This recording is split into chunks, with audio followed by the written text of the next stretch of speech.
And I'll start with apologies. Received apologies from Mr. Middleton and Mr. Buckley. Saoirse Eastwood is running slightly late but will be with us, and Mr. Nesbitt is currently sponsoring an event upstairs but will be down shortly also. At this point, members happy to take any declarations of interest, if any. If none, then we'll move to item 3, which is Chairperson's business. I just wish to advise members that as previously agreed by the committee, I met with representatives of NUSUSI and SSUNI yesterday afternoon, and the clerk has kindly circulated a note of that meeting. I wish to advise members in this week's written answers, AQW 9383, which was a question from the Minister, or from me to the Minister, in relation to proposed legislation in respects of credit union. The Minister has advised that he set up a dedicated team within his department to bring forward proposed legislation on that matter. We'll then move to draft minutes. Members, refer you to page 7 of our packs where you find a copy of the draft meetings from our meeting on the 20th of March. Can I ask members if they are content to approve those minutes? Content, thank you. Item 5 then, members, is matters arising. Is there any matters arising from those minutes? Nope, the rest will be covered in the remainder of the pack. Okay, we then move to item 6 and advise members that the committee will now receive an oral and written briefing from officials on research and development and innovation priorities. I refer members to page 20 and a written brief provided by the department at page 31. Refer members to the 10X research programme document at page 55 and the 2002 DFE paper on R&D business characteristics at page 113, the 2003 QUB ERC local growth report at page 136, and the 2023 DEF business profitability report at page 160. Good morning, colleagues. You're all very welcome. Delighted to have you here. Can I welcome Keith Forster, Director of Innovation Research and Enterprise Division at the Department, Owen McFadden, Head of R&D at DFE, and Dr. Director of Innovation and R&D at Invest Northern Ireland. You're very welcome. The committee is delighted to have you, and at this stage I'm very happy to hand over to you to give an opening statement to the committee. Thank you, Chair, and yes, very pleased to be here this morning to brief the committee on the work we're doing within the department and alongside our partner organisations on research, development and innovation. My name is Keith Forster and I'm the Director of Innovation Research and Enterprise Division within the department. I'm joined today by Owen McFadden, who's Head of R&D Policy, and Dr. Vicky Kell, who's the Director of Innovation and R&D within Invest NI. I'm going to give you a brief overview of the priorities we set out in our written briefing, and then I look forward to taking any questions from members. So the Economy Minister has outlined his 4 priorities: productivity, regional balance, good jobs and net zero. And innovation clearly has a key role in contributing to delivering against all of these objectives, and a lead role in some. It is a key driver of economic growth and has a direct link with improving the productivity performance of businesses, making them more competitive and increasing the number of good jobs across our whole economy. Research shows that companies who innovate are more likely to survive economic shocks and are more agile and able to keep up with emerging advancements and technologies. Innovative companies are largely more adept at working with and developing their supply chains, thus disseminating innovation deeper into the economic system across a wider geographical base and helping smaller firms to adjust to changing circumstances. They're more likely to seek out external and wider export markets, in the end drawing in investment, which is really the only way to grow the economy. So in this way, an innovation-focused approach provides the levers to drive balanced growth across the whole economy.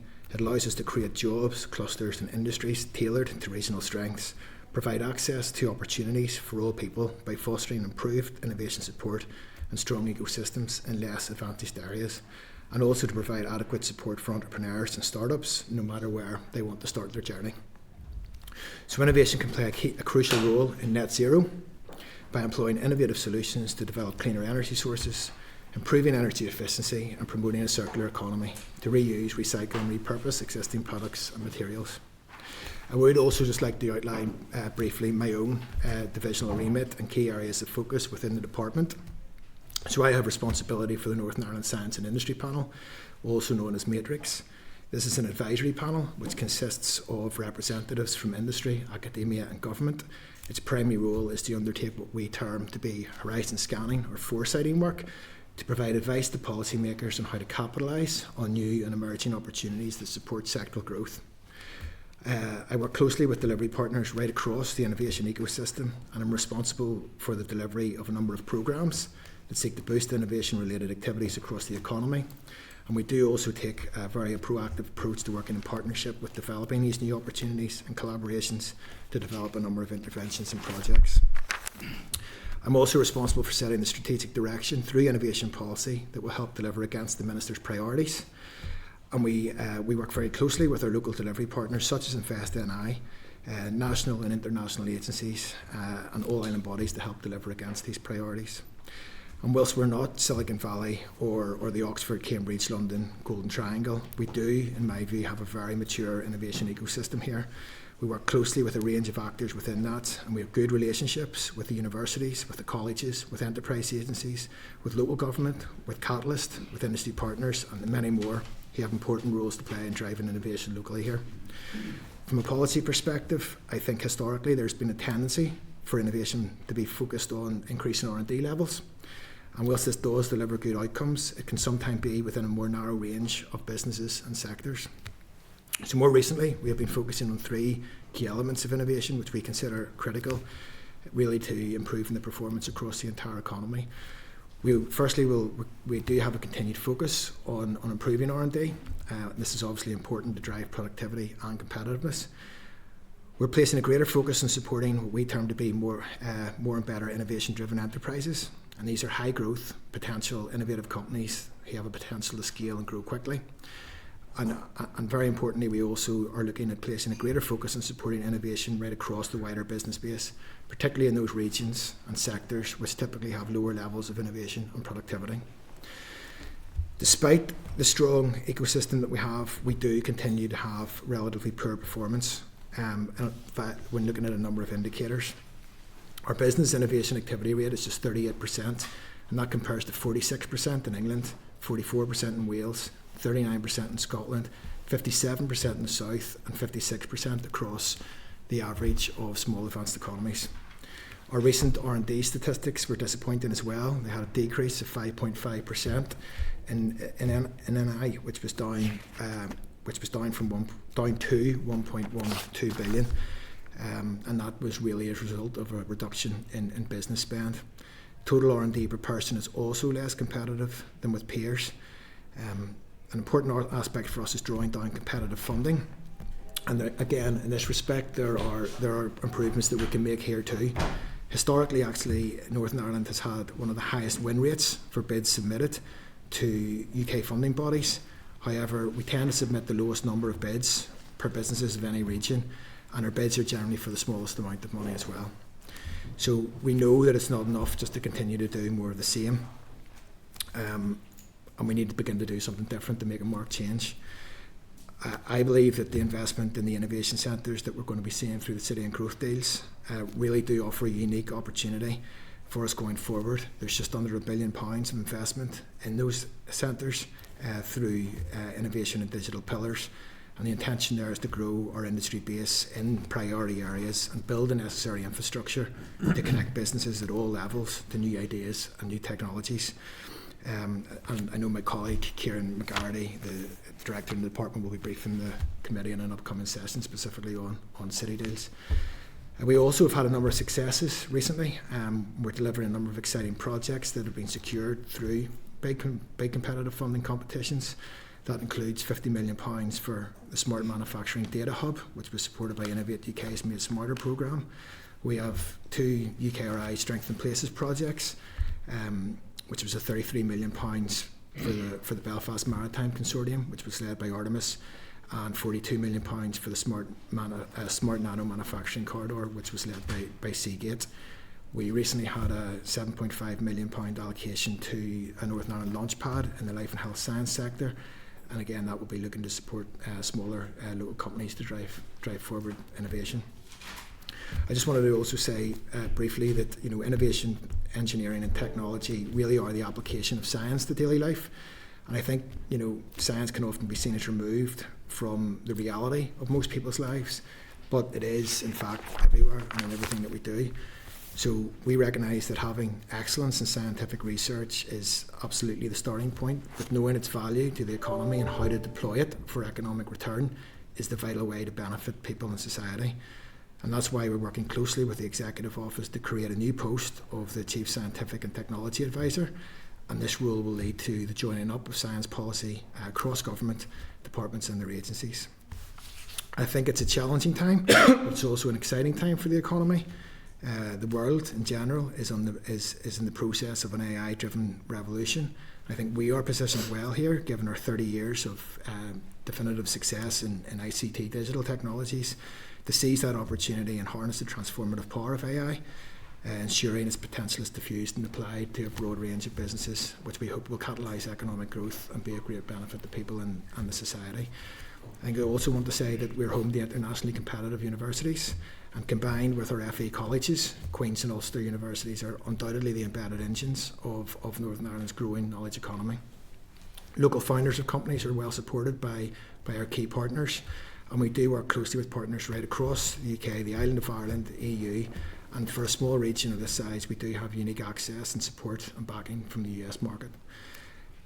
Our companies can thus benefit from access to opportunities in the north-south, east-west bases and across Europe, with growing connectivity and relationships being nurtured in North America, the Far East, and via Invest NI reaching out to new developing markets in practically every continent. I just wanted to also say as well, our people are critically important to this and are the main asset that we have, and obviously providing a talented and diverse skills pipeline is going to be critical to be attractive to the world beyond. So in summary, you'll have seen in your briefing pack, and I've touched on some of these issues already, but I just wanted to finish by sort of summarising our policy priorities. We do want to ensure that R&D and innovation support has a wide-reaching geographic spread so that all people can benefit. We do want to continue to focus on driving levels of R&D and enhancing and underpinning that by collaboration between government, industry and academia. We want to scale and grow more of our local businesses in tradable sectors, including supporting more and better innovation-driven enterprises. We want to foster a mission-based approach to driving innovation with targeted support tailored towards key challenges, sectors and regions. We do also want to maximise the opportunities offered by alternative funding sources, including the likes of Innovate UK, UK Research and Innovation, Peace Plus, Horizon Europe and Shared Island Fund. We also want to enable more of our micro-businesses and SMEs to innovate by enhancing support at a regional level that will help address the long tail of productivity within firms. I think we're clear on what our policy priorities are and how these can help deliver against the Minister's economic vision. I think our intention over the next 12 months is firmly therefore on delivering against these. So this was just an initial insight into the work that we have been undertaking and doing, and thank you for listening. I'm happy to take any questions. Thank you very much for that, Keith. Just wanted to check, in your department, sir, how are you defining a good job? So there's work that is currently being undertaken to develop that definition. I'm not entirely sure that we've actually arrived at a point where we can definitively say what a good job is at this stage. I know that there are a number of variables that are being looked at, such as earnings and employee empowerment and things like that. And there's obviously the issue of unintended consequences of defining what a good job is to the expense of what isn't and isn't a good job. But Chair, I think that work is yet to conclude. In the 10X delivery plan, so there was if I read correctly, there was a commitment in the Shears Action Plan to have a joint delivery plan with Innovate UK. Yes. What's the latest state of play with that? So that work is continuing to be developed. The restoration of the executive affords us a new opportunity to make that Innovate UK delivery plan Northern Ireland wide, as opposed to just being the privy of our own department. But what I would say is Innovate UK, from a regional perspective, do have a place mandate. We have seen them come forward with delivery plans for other regions within the UK.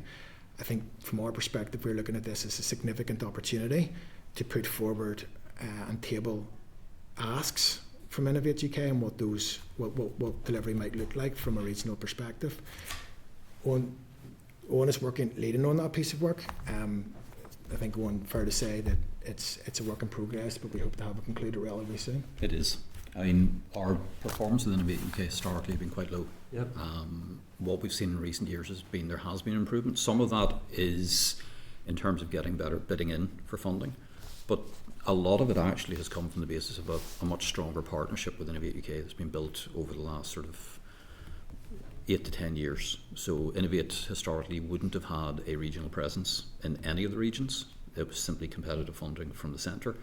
That tended to result in all of the funding, the vast majority of funding going to the research triangle, the golden triangle, 75% of industrial strategy challenge funding, for example.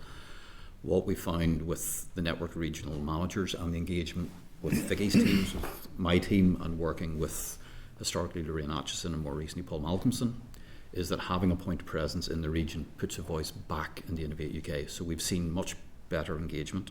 We've seen more funding drawn down, and actually next week the Innovate UK's Chief Executive is coming over to Northern Ireland to meet, including with Minister Murphy, as part of this. So it is a priority, it is something we want to progress, but it's also, as Keith says, with the restoration of the executive, the ability to make a more cross-cutting plan, opportunities to partner with other departments as well. So it's a really significant document. When do you hope to have that document on the Minister's desk? Later this year. I'd love to be more definitive than that, but it's the nature of these things as you start to work through, particularly with cross-cutting issues. After the summer recess? I would have thought so, yes. Vicky, so just wanted to check with you. So, outworkings of the Lions review into Invest NI, what do you think has been the change then in relation to Invest NI's role in this remit? Well, certainly there's been quite a lot of change underway at the minute between chief executives, chairs, then new minister. Yeah. So there is an alignment going on. There have been task and finish groups that have been working through the actions that have been identified. Some of those have concluded, some of them are still in progress, and will go hand in hand with the development of the strategy. And I know Kieran was up and spoke about the development of the strategy for Invest NI, and then the structure follows the strategy, and then the resources are allocated to the structure.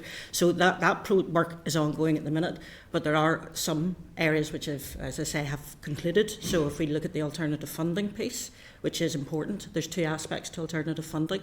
One is to bring funding into Invest NI to supplement the baseline budget that we have. The other is to assist our companies secure funding from alternative sources. So we have those two areas which we are focusing on and are resourcing up. We always have helped companies in terms of accessing alternative funding and critiqued applications and help form collaborations. We are formalising that more now, and we are resourcing those areas so that we can provide and actually publicise it more to companies in terms of the support that we can offer, and also guide, and we take on the role of guiding companies to the right support at the right time. Invest NI is not always the right support for a company, so we need to get the right support for the company at the right time and help them be successful in accessing it. So that's one of the areas where there's been a real significant move. As I say, the others will fall out in relation to the strategy development and structure. And then last question from me, Keith. Does the department, have they set a target? So we're 12th out of 12th UK regions for innovation. What's the target for next year?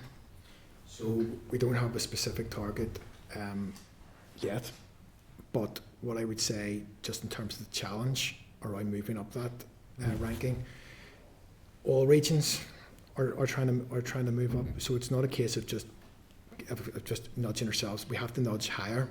And get investments in areas that will really propel us up at a rate that's higher than other regions to come up beyond 12th. I do believe that as I touched upon in the opening statement, the opportunity associated with the City Deal investments will be a huge opportunity over the next few years if those can be leveraged in a way that will connect appropriately with businesses within the economy. With academia, that would really be maybe that catalyst that would provide us that opportunity of that accelerated rate up that ranking table. Could I add just Yeah. a supplementary point? One of the things with the innovation rate is it's based on the UK Innovation Survey, which is a survey of businesses of 10 or more employees. It's accurate to say we're 12th out of 12 regions, and we have been for a prolonged period. There's also recognition that if you were to segment our business base, we've slightly under 2,000 R&D active. We've 80,000 businesses. And then when you're starting to look at moving the dial on 80,000 businesses, that's a big challenge. One of the things that we've done that is unique as a region, and it came out of the last innovation strategy originally, is the introduction of the innovation recognition, the Innovate NI recognition, which is for businesses of all sizes, all sectors. And that's specifically, and that is a unique thing that we brought in, which allows businesses to do a self-assessment of their innovation capability, but we're tying that into signposting to appropriate innovation supports, and also to allowing the business to actually understand where they are on their innovation journey. So moving from non-innovating to innovating, and moving from innovating up that channel through sort of bronze up to platinum rating innovation. Now this is somewhere we are setting solid targets and are moving. It was disrupted slightly because we launched the programme in October 2019 and the world changed a few months later. But Vicky, is it 1,600 businesses currently have been through the recognition? So we see that as a solid approach to helping move the needle, but also a way where we can actually start to set targets that are across the entire business base, regardless of sector or company size. If I could just supplement to that. One thing we've found is that innovation is a term which isn't understood. People either think it's white coats and labs, or they think it's some sort of black art that they can't actually do. So part of this innovation, Innovate NI piece, we've built a platform. We have a framework where companies are guided as to how to innovate, and there's 4 stages that they work through. The platform has tools and guidance to help them be successful in relation to innovation, and we also have advisors that engage with the companies to help them on their innovation journey. And we don't just contact the companies once. The idea is that we will help them migrate and progress and mature through their innovation journey. Ultimately, we want them to move into the realms of R&D, because R&D isn't where you start off. You start off with things like innovation vouchers. So we have this support mechanism by which we have increased the outreach, hopefully increased the clarification of the messaging as to what innovation is, provided the framework so companies can actually do it, and also provided that hand-holding. And then, if I recall, is some of your support that you offer to business contingent on them being signed up to that Innovate NI? Some is, and it's not just within Invest NI. Innovate NI is a Northern Ireland-wide concept, so we're working with our partners in relation to the colleges, to the councils, universities, in terms of some of the programmes that are delivered through the department, but also the Tourist Board. So we have partnered with a range of stakeholders across the province. And what we are doing is we are utilising that framework to help companies on their innovation journey. So what we are doing is directing them. In some instances, it is mandatory, if you like, that they need to do it, but it helps them clarify their project. For others, it's more of a nudge toward it and get them to look at it when it's right for them. Perfect. Thank you so much, Padraig. Yeah, thank you, and thank you for your presentation as well. I want to touch on 2 of the pillars of Connor's economic strategy. The first one being around climate and around green growth. So it's just around that. Obviously, that has been made, as you've touched on, Keith, one of the cornerstones of the economic vision, which I think is really beneficial and will continue into the future.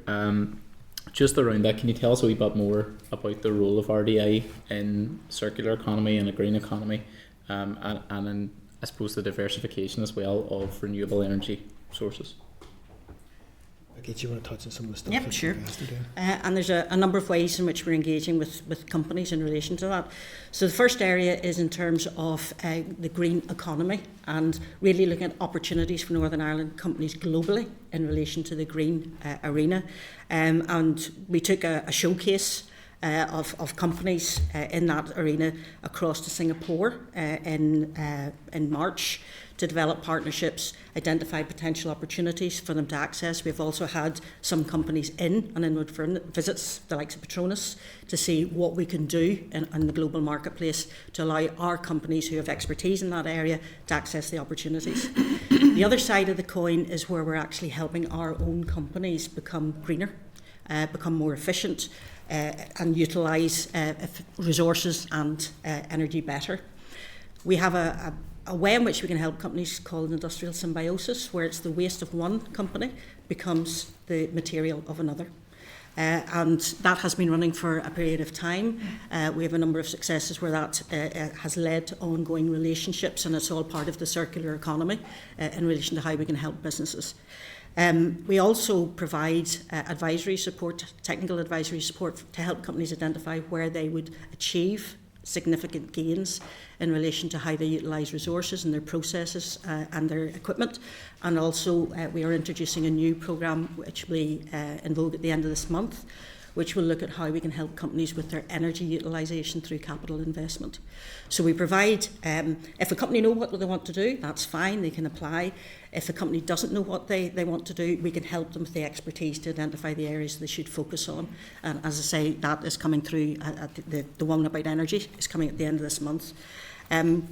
We also won support from Innovate UK, 700,000, to complete an industrial decarbonisation study for Northern Ireland. And what we've done is engage the 11 councils. We've engaged a number of sector organisations, the 2 universities, also the Black Country partners who have expertise in this to get their learnings to come across to Northern Ireland. We're working with DERA, with DFE, with DFI, and also the utility companies. And what we're utilising that collective is to identify what are the common decarbonisation problems that Northern Ireland has and what can we do to address them strategically rather than just doing it on a piecemeal basis. So that study was 2 months underway. It's a 1-year study, and then from that the action plan that will be developed will be utilised to see what strategic initiatives we take forward with Northern Ireland. And we also have a hydrogen innovation initiative which we're working on, and that's a combination of Invest and DFE. And we're launching a UK hydrogen strategy report at the end of May in relation to that. And the aim is to try and increase visibility, awareness of companies in terms of what they can do. Great, thank you. That's really, really useful information, and definitely there's probably more stuff that'll come back to you on at some stage as well. One of the points that you've touched on there is around all businesses and access for all businesses, and this is a point that David touched on in the chamber last week actually, was around small businesses. For a lot of those smaller businesses, obviously at the minute it's more trying to survive than anything, so I'm conscious that RDI might be, I suppose, a pipe dream for a lot of these smaller businesses. I'm just thinking then in terms of debt relief orders as a kind of low cost means of accessing some of this funding. And I was interested to see if you have the figures, and I appreciate you might not have them with you, but if not, it would be great if you could come back with them, on how many small businesses have drawn down that funding in terms of research, of accessing that research as well. Don't have those figures. I'm very happy to see if we can come back and find those out. What I would say just on the RD&I on the small businesses, the reduction in overall R&D spend in the figures that have recently been announced has been business spend, and it has been from the SME cohort within that. I think we can understand probably why that is. With the cost of living and cost of inputs and utilities, R&D would tend to be the area which business will cut back. One of the things that we want to try and do going forward is to see how can we foster collaboration between smaller businesses, whether that would be collaboration against an objective such as a decarbonisation or a net zero, something from a public policy perspective that we want to try and achieve. If we can broker that level of collaboration, I think the evidence shows that enables businesses to invest collaboratively within R&D and with innovation. So that's an approach that we want to try and do as we nudge forward on this. It's also worth noting that not all businesses should do R&D. It's not appropriate for every business. We would argue pretty much every business should be looking at innovation, because innovation isn't always about spend. Yeah. Sometimes it's about working smarter, looking at different processes, driving costs out of the business. And we're talking about decarbonisation and energy efficiency. Obviously, if you can reduce your energy bill, if you can reduce your investments that you're needing to put in to keep the business running, it increases your resilience. But also we have seen more recently, particularly with some of the Innovate UK competitive funding competitions and some other models, that sometimes there's no match required for the business. So there are competitions like UK's Fast Start competition, which were funded at 100%. So if you're a small business with the right idea and able to bid for and win at a competitive level, and there is an investment to accept in putting a bid in, but you could be funded up to 100% of funding it, usually about 50,000 max, Vicky. Yep. So I mean, Fast Start was originally run during the first round of COVID support, and actually Northern Ireland outperformed any other region in terms of its share of Fast Start was delivered. And I think they've done, I'm trying to remember, 1 or 2 rounds of it since. 2. Yep. And if I could just add to that, based on what Owen said, R&D isn't right for every company. We talk about an innovation escalator where we get people on the bottom rung and then try and help them migrate up. So the likes of innovation vouchers, it's £5,000 up front that you can use with a knowledge provider. That can be a college, a university, can be a catapult, can be a college university down south as well. We have partnerships with them. And that is where a company get that, and it's fully funded. There's also Connected, Innovate Us. There are a number of schemes out there for getting on that first rung. What we then want to do is push them up, and that's where Innovate NI plays a really crucial role in relation to that, to making sure companies do know what's available to them and how can they access the right support for them. Well, and that kind of brings me neatly enough on to my second point, which was just around regional balance. So obviously Conor has prioritised decarbonisation as one pillar of his economic vision and of regional balance as another. So you've mentioned about Seagate there. I know obviously in my own constituency the benefits, the number of people who are working there and the positive outputs from that as well. I'm wondering, in terms of your strategy and what you're doing, how are you trying to address that regional balance and to actually ensure the companies right across the north? So I welcome the fact, particularly around green energy, you're talking about linking up with universities, with colleges. That is going to be more difficult for businesses in the likes of Fermanagh or in Armagh in your direction, who are, I suppose, further away from the 2 universities in terms of Ulster and Queen's. Separate point on that as well is whether or not you have linked up with Open University. I don't know if that's already ongoing, but I think that's something particularly for getting into regions and other areas that's important as well. And just more broadly on that regional piece as well, what would you see as, I suppose, the strengths that are there in terms of working with universities and colleges at the minute, and the weaknesses and what needs to be developed into the future as well? So in terms of the just regional balance, conceptually and policy-wise, I give you some assurance that in terms of our existing programmes, we're absolutely applying a lens of regional balance to that, to make sure that those are flexed in the maximum way to ensure that they have full coverage and spread across the entire province. I think there's a number of projects, or a number of programmes as well, some recently announced, some that are in development, whose purpose will be actually working at a regional level to try and engage businesses and people appropriately. I think in terms of the college network's great actually, and the FE colleges probably do more here than what they do in other regions in terms of driving this agenda.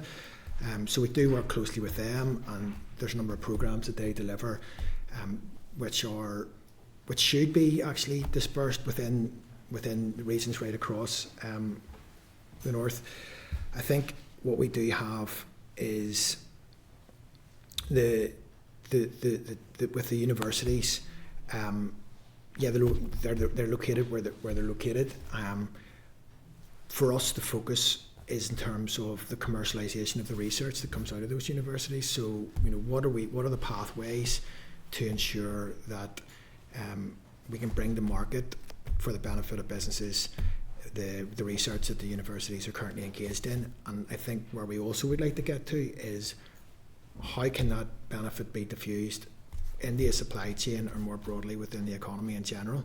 So if we take the likes of Seagate, we have seen the benefit of that diffusion to different companies, in the northwest and beyond. To be honest, so I'm not sure that's kind of where we're at from a regional perspective. I don't think we have all the answers at this point in time, but what I do think it has done, by putting that priority up front, it certainly is beginning to infiltrate itself into a series of activity and I'm thinking that we're undertaking at the minute to ensure that objective is met. Yeah, I'll pick up in terms of the universities and the colleges. For a small company, the thought of engaging with the university can be really daunting. You don't know where to begin, you don't know how to go about it, whereas the colleges are very often an easier way in, and you feel more at home and it's easier to find the right person to talk to. So we find that is a benefit of engaging with the colleges, and we've exploited that to a great extent. In fact, Northern Ireland's the only region that has the Knowledge Transfer Partnership Programme associated with colleges. No other region in the UK has done that. They've stayed with universities. And we have seen the benefits of that.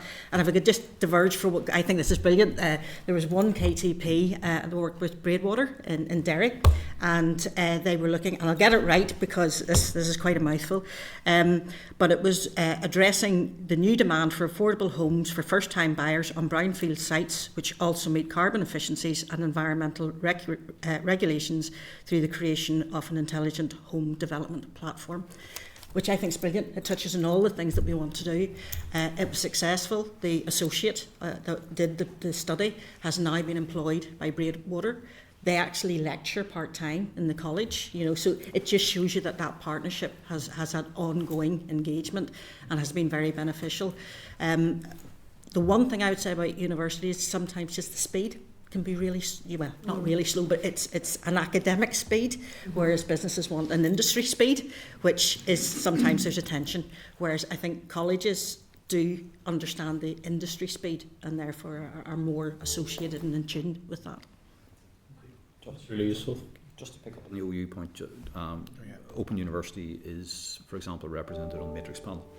So we make a point, so it's actually there right at the core, providing foresight and strategic direction and getting that information back out in the industry as well. So they are a full partner. Brilliant, thank you. David? Yeah, thank you for your presentation. You said there's 80,000 businesses, and it's a brilliant number to have. There's some brilliant companies in my own area, Sources area in Lagan Valley, visit them regularly. But businesses growing their intellectual property and developing products is, I agree with you totally, what brings wealth and economy and grows the economy. But these are disappointing innovation figures. So if we want to grow and scale local businesses, why are more businesses not engaging in this programme? I'll let Vicky pick up on sort of the second aspect of this, but I think fundamentally what we want is more businesses. So we want to have more businesses starting up. We want to have more businesses scaling, increasing their capacity. So that touches on people's mindset in terms of their views on being an entrepreneur, having that entrepreneurial culture. It touches upon skills, having the right people coming in. So it goes to there's a key to how well we innovate is dependent on a broad range of economic policy levers. So I think in terms of the barriers to why businesses are not able to innovate or why they're not investing in R&D and things like that, I think there's a number of programs that we have in place that try to break down some of those barriers. If you have an opportunity to look at some of the activity that's categorised under the sort of Innovate NI badge, you'll see that there's a portfolio approach there that is very much trying to advise and signpost and direct people and businesses through the myriad of programs, because it actually, when you look at it, it can be quite daunting. So I think, and Vicky can talk about it, we're now engaged in a process of trying to sort of ramp up the activity under that banner, right across the various regions to try and overcome some of those barriers. I don't know if you want to pick up on any of that, Vicky. I think there's a number of things which has impacted in terms of where we've come out in relation to the survey, and I've spoken to a number of different regions who also partake in the survey who have had significant rises in relation to their performance and innovation. And one of the biggest things was just a common language set. If people define innovation as different things, it causes huge confusion. So to actually agree what innovation is and have a clear definition that everybody within a region understands and utilises is a big step forward. I've been out with companies where they've told me what they've done, and I said, oh God, that's a great innovation. Oh, we don't innovate, we just change the process. So they don't actually associate what they're doing with the fact they are innovating. So I think that's the first thing. We need to get people to understand what innovation is, and that's where the adoption through Innovate NI of this definition of getting partners all to buy into it is a big step forward. When we find that when companies do go through the recognition piece and they come back and say, oh, I'm a silver innovator, I'm a golden, I wouldn't have thought I was, and it really means something to them, and they're actually using that now as a USP against their competitors. So we're starting to bring that brand, build that brand value, which again will help drive the interest in relation to completion of the recognition piece itself. So I think that in terms of the recent engagement we've had with stakeholders, we said Innovate NI was launched and then the world changed with COVID. We've really picked it up in the last 8 months, engaged. We've got a steering committee with stakeholders engaged in it, with the tourist board engaged in it. We are starting to get momentum, we are starting to get drive. And actually, if you look at the number of businesses that have completed the recognition in the last 6 months, it has quadrupled. So it is starting to build pace, but we all need to be talking about it. We all need to be giving the same message as to what innovation is and not confusing companies, but also getting them to understand that everybody can innovate. It's not white coats, it's not big companies, it's not R&D. It's we can help you, and there's guidance there. And as Keith said, just helping companies cut through that swathe of help that's there is very important. And I appreciate if stuff is starting to change. That's the positive. But when you look at the figures that we're looking at, we've got lower research and development spending. We've got the lowest 12 of 12, as the chair has said, 12 of the 12 regions. If you look across this island, we're nowhere near that. But how are we innovating our support to the actual businesses? The businesses deliver this. It's not us. So how are we innovating our support to them? Could I just come up, actually, because it is an important thing sometimes. Just picking on a particular point in time or data point, sometimes it's useful to see the trend and see how it actually worked over time. So if we take our R&D performance, it's slightly skewed because the survey methodology changed a couple of years ago. So ONS changed their methodology. But if we set that aside and look at how our trend analysis worked, R&D investment in Northern Ireland from 2008 to 2018 effectively trebled. The number of R&D active companies doubled. What we've actually seen is we've started from a relatively low base. Our R&D, if we looked at our business R&D versus our higher education R&D back in 2006-07, it was roughly 50-50. 80% of our R&D is now business investment in R&D, and that's not because our higher education was cut. It's because the businesses have been investing. Now, we've had a dip, I agree, in the most recent survey, but if we take it over time, what we have actually seen is Northern Ireland has moved from what was a very poor place into a much better place than it was. We're keen to do the same in terms of our innovation performance and recognise it does take time. It does mean we have to change how we work. I mean, one of the things that we recognise, and this touches very much the Minister's sub-regional priorities, is there's no point broadcasting from the centre and saying, why are you not all innovating? We need to get out on the ground. I mean, one of the things most recently is the Northwest office now has got a dedicated person on the Innovate NI. One of the things we did quite recently was working with Innovate UK. We did a workshop in Lagan Valley, actually in the Lisburn Civic Centre, which was hugely oversubscribed by a lot of companies who hadn't been aware who Innovate UK were, or sort of thought it wasn't something where they could actually go for funding because it wouldn't be for the likes of us.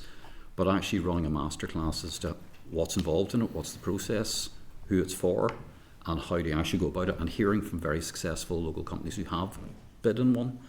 I think it's all part of this engagement process of getting out there and actually informing people. I think that just in terms of some of those points, there's a number of reasons as well. I think we need to get better at probably engaging sectors that historically haven't been as engaged within this. So it was pleasing to see some of the work that tourism, for example, have been doing recently in this space. And I think there's plans afoot for sectors such as agri as well. Which is positive. I think we need to get better at building collaborations as well. I think there's a great ecosystem here, like there really is, but everybody tends to focus on their own bit. And I think for us within the department, we do have the power of convening, and we need to get better at trying to broker that collaboration right across that ecosystem to understand how the component parts are actually pulling together to achieve something. I think we need to get better as well at looking beyond the region and the work that we're doing with the likes of Innovate UK, who are the big national funder. There's opportunities that exist on an all-island basis as well, and beyond actually. I think we need to get better at sort of building those collaborations up too, and then maybe that will begin to address those figures. But I would just reiterate what Owen said. I mean, the trend line is positive; it is upwards. It's just it's not steep enough. It's not getting us ahead of the other regions quick enough. So it's not all bad. It's just the figures can betray. And the other thing I would say is just, I mean, obviously we're aware of the impact of energy costs and material costs in companies, and therefore that has diverted some of the activity away perhaps from some of the innovation and R&D activity. Certainly with projects that we have underway, some of them have slowed considerably because of the other pressures that the company is now under. So I think we have to be aware of the pressures that companies are facing. Those figures would be useful to have. I see to see those stats, that if you could fire those through this.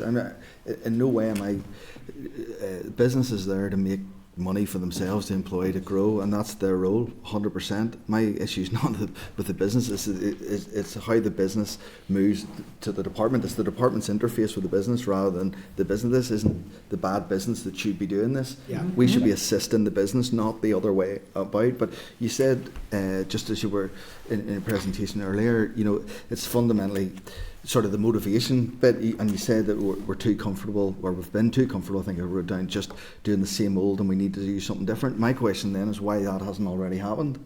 Why are we talking in the future tense, and why, when we're looking at figures like this, that hasn't already, or isn't in place, and what does then that look like? Yeah, no, look, I mean, I think we look at, if I can give you some assurance, it's not everything in the future. I think those areas that we talked about, and we are engaged in those areas. We're going through a development process. Like, we're active, we're trying to do things, we're pivoting, we're doing new programs, we're tweaking existing programs, we're looking at how impactful those programs are. We're trying to cut back on the things that aren't as impactful, do more of the stuff that is impactful, and we're really trying to build out those collaborations, and we have seen the fruits of that beginning to happen. We've got a number of collaborations in place that we didn't have before. It's very much directional. I think that's the direction we want to continue to. Those are the objectives we've set ourselves, and we want to continue to try and achieve those and develop activity within that will help us get there. So like, it is a work in progress, and I think what I'm trying to set out today is that's kind of the pathway that we're trying to walk, and more than happy to flex and adapt and do whatever we can do that will really try to. And if there are innovative approaches for us and things that we will do differently, we're absolutely, up for that. If I could just add, in terms of some of the things that have happened in recent years, and we all know collaboration is something which is very important and key, and where we want to try and get smaller companies engaging with the larger companies. And we have been very successful in relation to bringing together a number of companies to form collaborations and secure funding from the likes of Innovate UK. So in 23-24, we helped 20 applicants secure alternative funding through other sources, and that was 24 million of grant against total costs of over 120 million investment. So we have been trying to engage in different ways. So rather than companies having to do it themselves, let's try and form a collaboration where you've got the bigger companies, the smaller companies, who can then join together in order of taking things forward. We mentioned earlier about the Smart Manufacturing Data Hub, where we secured 50 million funding in terms of delivering that, and that's to harness the power. It was 20 million funding against 50 million investment, and that's to harness power of data. So the idea behind it is that companies supply the data. They get value from getting feedback in terms of how they could improve their performance. But then utilising the sum of the data, we're able to do analytics that allows us to say what are the trends within sectors, within regions, within scale of company, so that we get more value from that. So there have been different things going on to try and bring some of the smaller companies on board and utilising alternative funds to help that.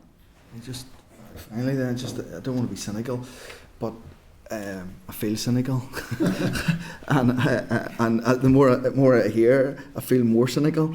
because if it seems to me like you're asking the business to innovate, to do this, but there's no innovation within with the department. And if there's not a voice from the business into the department to help the department help the business, then how does that ecosystem, if you like, function and work? You know, is there learning from the IDA, who, if you look at the figures of the South, are miles ahead of us? Is there learning there? But, and I don't want to be cynical, and I don't mean to be cynical, but I feel cynical that we're not learning from the actual business, but we're telling the business how they innovate, but we're not making it easy for them. Yeah. If you pick up the point just in the intelligence, in terms of how we try to structure stuff within the department to hear some of those voices. I mean, I do think there is a role, and there has been a role for our science and industry advisory panel. So, as a recent example, there was a significant piece of work done on AI, and that led to last week the establishment of an AI collaboration centre. I mean, it was a £16 million investment, which effectively is seeking to work solely with SMEs to diffuse AI into those businesses, to help them catalyse their processes to become more productive.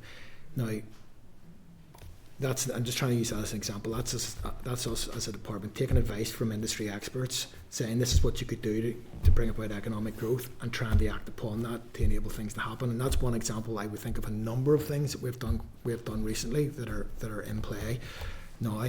In terms of the intelligence and what the businesses are saying on the ground, I think, Vicky, through the regional office network and through other intelligence gathering means, do you want to outline maybe how you pick up with some of that? I mean, we have sector teams who have good knowledge of different sectors and will engage with the sectors. We engage with industry bodies as well as individual companies. We bring companies together to understand what their issues are.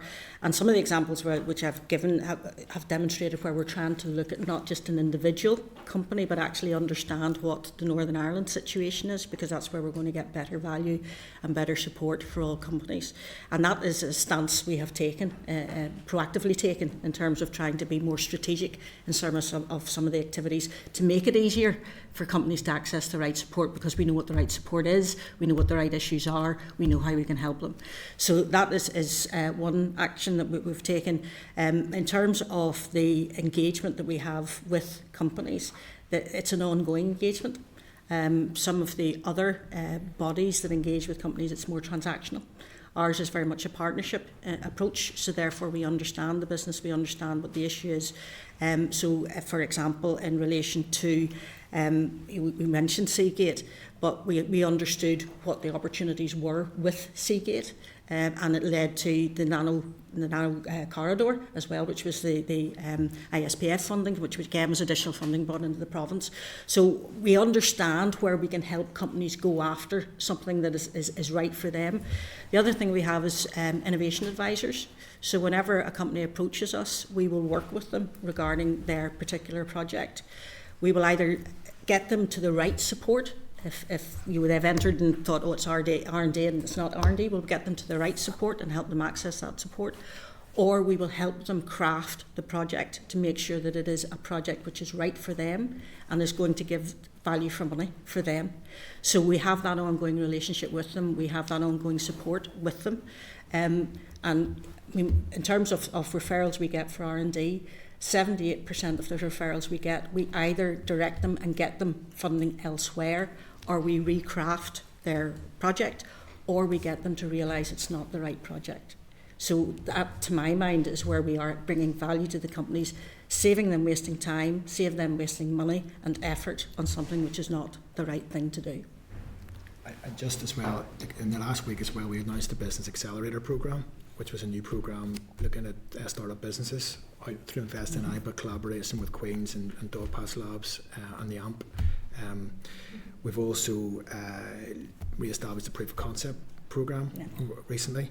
We're looking at stuff around corporate spin-outs, and we're looking at sort of other funding for business innovation. So I know that the cynical side, but I'm just trying to portray that that's sort of off the shelf over the last kind of 2 weeks, really. Yeah, absolutely. I'm very happy to actually engage with the committee in terms of whenever, give notification of whenever maybe these things are in development and could be launched as well to try and convey a sense of what's happening And- out there, if that would be helpful. And the new energy efficiency programme Yeah. coming on board as well, which will be significant. Okay, Mike.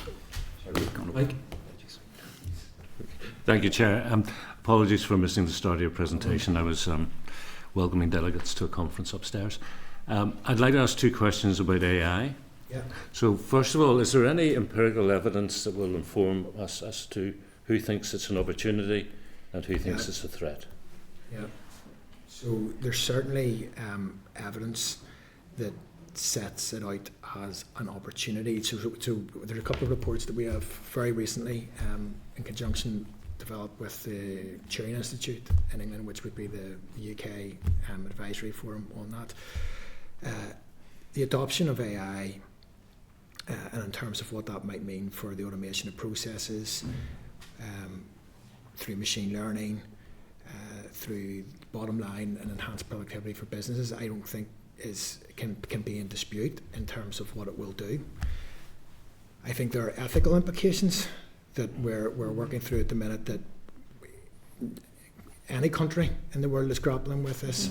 I don't think we have a position because the ethical implications of the application of AI are emerging as we go. I think there's also the impact on the labour force as well. So whilst there's an opportunity to become more productive, I think the evidence shows that, well, what does that mean for certain jobs? And what do we do with people then that may lose their job? And I think there's a conversation really to be had around the skills aspect of what do we do? How do we retrain? How do we repurpose? So I think that there's evidence to say it's good, but it's not without risk and not without issues. And the ethics piece is something we're looking at the minute. And I think the skills piece as well is something that's it's going to have to be looked at as well. The second thing is, I've heard you talk about collaboration, you've talked about symbiosis, but I'm wondering whether your development of AI is something you're doing in the silo of the Department of the Economy. Because, for example, the Health Minister will talk very positively about the potential for AI to improve the National Health Service. But is that happening in the silo of the Department of Health? Because it seems to me AI is so big and so pervasive potentially, there should be some sort of unit looking at the entire piece across the executive. I wouldn't disagree with that, and I wouldn't say that is happening as far as Not happening. I don't think. Not that you're aware of. Yeah, no, I think there's 2 sides of the AI coin as well. Data is the other side of it. So the better the data you have, the better the application of AI. I think there's a wealth of data that's available across the public sector. How open that is, I'm not sure. But I think from the health perspective, undoubtedly they'll be looking at, well, what does the data mean and how can they apply AI in a way that will benefit the health service? So I was just going to supplement one thing on the cross-cutting issue that's worth noting. You mentioned in your opening statement, Keith, the appointment of a Chief Scientific and Technical Advisor is underway. We're hopeful of an announcement at some stage. It's the Executive Officer leading it. We would anticipate that person, that will be right up at the top of the agenda for a CSTA when coming cross-cutting across. That will be cross-cutting, yeah. But I think that would be very welcome. Mm-hmm. Yeah. Thank you. Thank you, sir. Sinead? Thank you, Chair, and thank you for your answers so far. And this is a juggernaut that we're really trying to turn around. Our DA is fundamental for us to develop our economy, particularly in relation to productivity. But we have a real difficulty because the annual report for the department, 39% of all our DA's spending was concentrated on 10 companies. Here in Northern Ireland, and it's always the go-to. We know them, we can nearly name them around this table, the RDA spend, and that's a real weakness for the economy. However brilliant that the companies are and how well they do it, it means that there is a lack of kind of spread out there for the rest of Northern Ireland.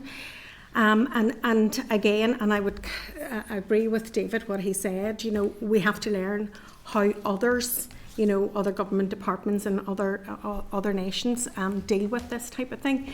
And we've got very good examples in Estonia, but here on this island, we've got really good examples of growing innovation. And that How closely are you working? I know you're working with Innovate UK, but how closely are you working with the innovation development that goes on within Ireland, within ROI, and how does Invest work and collaborate with the innovation that is actually taking place in the south? Because we can benefit from it as well, particularly around what we spoke about earlier in the green economy. On the funding for the larger companies, I think so large companies, there is a reason as well for obviously large companies to have an ability to commercialise and invest in R&D. And I think if you would see, I think actually I looked at this across the UK, I think Rolls-Royce and BAE Systems are by and large the biggest beneficiary of innovation funding at a UK level, although we just need to check that out. But I do think we'd probably need to have a look at how that support could be conditionalised, maybe better, in a way that benefits local SMEs within that supply chain. I think it's a really valid point, to be perfectly honest with you. I think it's something that we're trying to think through this process around how do we actually conditionalise support, and how do we look to ensure that if we're providing funding for a larger company, how does that work and build local collaborations up. I think on an all-island basis, certainly there's an opportunity with the Science Foundation Ireland, who I know have launched 2 co-centres in collaboration actually with DERA, and they are looking at sustainable food systems and something on climate. And I think there's an opportunity actually for the next round of that to potentially see if we can build something that mirrors that model. We also have had some discussions on sort of the all-island, shared island funding, and I think there is an opportunity to look to how do we retheme investment through that under an innovation pillar, which will again look at collaborations on a north-south basis. I think the Peace Plus, certainly 2.2, there's £65 million that's earmarked for innovation on that. Again, there's going to be a north-south element. That the department does have a role in that as well in terms of accountability and looking at some of those processes that come forward. So again, I don't have. I mean, that's some of my attempt to answer that question, which I think is totally valid around the large businesses and the all-island piece. So I think absolutely looking at how do we exploit innovation opportunities on an all-island basis. I don't know, Vicky, if you want to say anything around the larger business. I mean, in terms of the R&D survey that's done, it is R&D, it's not innovation. Mm-hmm. And as we said earlier, not all companies are into R&D, and it's not right for them to be into R&D, but they may be innovating. So the survey is for a very specific suite of activities as defined by the Frascati model. So it's defined as to what R&D is. Obviously, larger companies can do larger projects and invest more. And in terms of support that we get from us or from Innovate, it is a proportion of the cost of the R&D project. So therefore, they need to be able to fund the R&D project in totality, because also our funding's vouched and approved. So they need to do it, and then we pay the grant as they go through the project. So it does limit, if you like, some of the companies in relation to who can undertake R&D and the scale of R&D that they can undertake. So in order to make up the amount spent by a large company, you need an awful lot of small companies to be doing projects. And that's what we're trying to drive up. We did have a good pipeline in terms of those smaller companies. The survey showed that the number of smaller companies had increased. In the last year, we've noticed that the number of referrals had decreased in the smaller companies. We are doing a lot more engagement with the smaller companies in order to try and get them back into the R&D space, and look at how we can actually encourage them and handhold them a lot more through the innovation advisors to do that. But I think there is a scale in terms of the size of the project that we just need to remember. But it is important that we try and get as many companies to undertake R&D if it's right for them. Just to supplement that a little bit, we've done a little bit of comparative analysis on R&D north and south. Yeah. I think one of the things we've seen, we've discussed this with colleagues in Enterprise Ireland who thankfully agree with our analysis, which is that 2/3 of R&D investment in the Republic is from large companies. In Northern Ireland, it is 52% on the most recent survey. But actually what we're seeing in the Republic is it's particularly the large multinationals who are looking at the Intels, looking at the Ericssons of this world, who have huge capacity to actually engage in R&D. And I think the two ecosystems are quite different, but there are definitely opportunities for collaboration to actually see how we can actually learn, but also supplement and bring through. Okay, and then the other, just kind of giving back downstream to the whole innovation and R&D. You know, entrepreneurship, we have a real difficulty with it in Northern Ireland, and particularly in the Northwest. It's and we can see that we're manufacturing, and that is, you know, places like Mid-Ulster, and that there's a higher level of entrepreneurship that comes through, and startups, etc. How do we actually start turning it around? Because, you know, in order for us to be more innovative and to have higher productivity, we have to have more companies coming along. They have to survive longer, and they have to get into the space where they're at a position to, you know, innovate and grow further. So tackling all of this, and particularly in this area that you're all working in, is about entrepreneurship and startups and supporting those companies to survive. I think a colleague of mine leads specifically on entrepreneurship, and I don't want to cut into that particular area and say something that I shouldn't actually say, but we have recently completed a project, a collaborative endeavour with partners right across the region here, where we engaged with MIT as part of a REAP project, which was what's called the Regional Entrepreneurial Acceleration Programme. And that was an advisory piece that sort of set out, well, what do we need to do as a region to drive levels of entrepreneurship going forward? They identified two must-win battles. The first one was this thing called IDEs, this innovation-driven enterprises, more and better IDEs. What do we do to get these? And that was what we've been focusing on, and we've spun out a number of interventions around that to try and enable that to happen. But the second must-win battle was culture.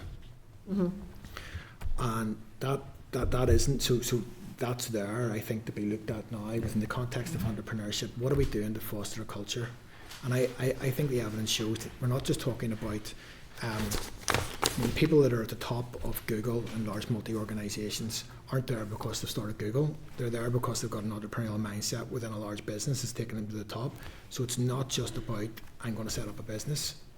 It's about, how am I going to work within a larger business and have that mindset, you know, to drive or spin something out of that business even. So I absolutely think there's a link here between sort of the innovation and the research side and the entrepreneurship side that is really, really strong. And I think that culture piece there needs to be the focus as we move forward. And like, I think my own view, again, an awful lot of this starts from within school. And when it's about people and it's about them coming through the school system with a view to say, well, look, you want to know, I can go to university 2 years' time, but I'm going to have a go at sort of setting up my own business here, or whatever that might be. And my own view, again, is that they need to hear those stories. Yeah. They need to be told, this is what I did, from young people. Say, like, I'm 25, I've set my own business, and this is the path. And I think if we had more of that, that begins to sort of, you know, disseminate that mindset, that culture right into the education system. And the last point I would say is that for us, when we're engaging with stakeholders around economic development and economic growth, nearly the first thing that they'll say to us is it's about people and it's about education. That's what drives the economy. If we go and have that conversation with maybe some, you know, is that economy right at the front and centre of what the education folk will say? Well, maybe not, because there needs to be a way in which we come together better, I think, to create that culture. I mean, just to supplement on the REAP work, I mean, Keith mentioned earlier on about the Founder Labs being established. So Belfast, Derry, and also linked in with Dogpatch Labs in Dublin, and part of the rationale for that model, with an option of a third hub potentially to be started in Northern Ireland depending on demand. Kind of thinking mid-southwest potentially, if there's demand.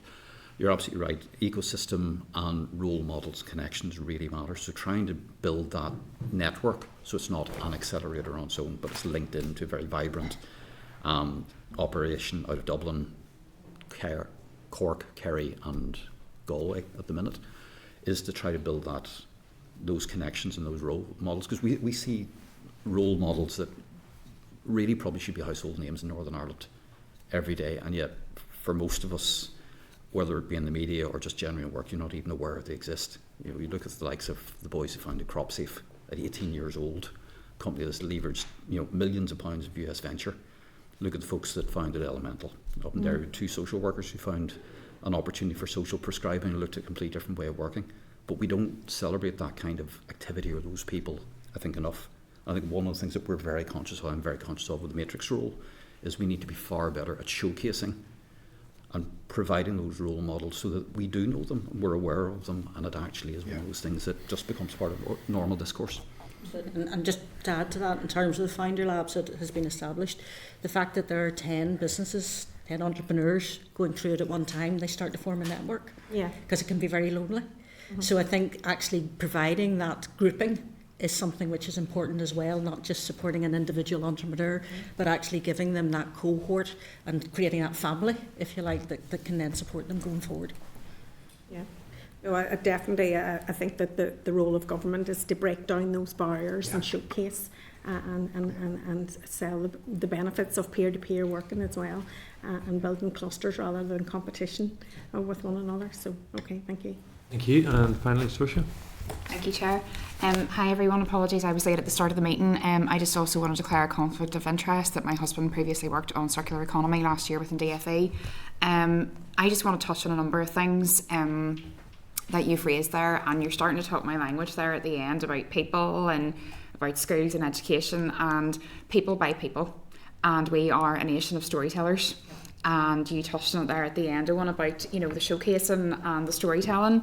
And whenever I went back to uni later in life, one of the professors that taught us, he wasn't doing the managing innovation model, but he was talking about a number of other things, and he used to say, we suffer from, in the north, the do-rightly syndrome.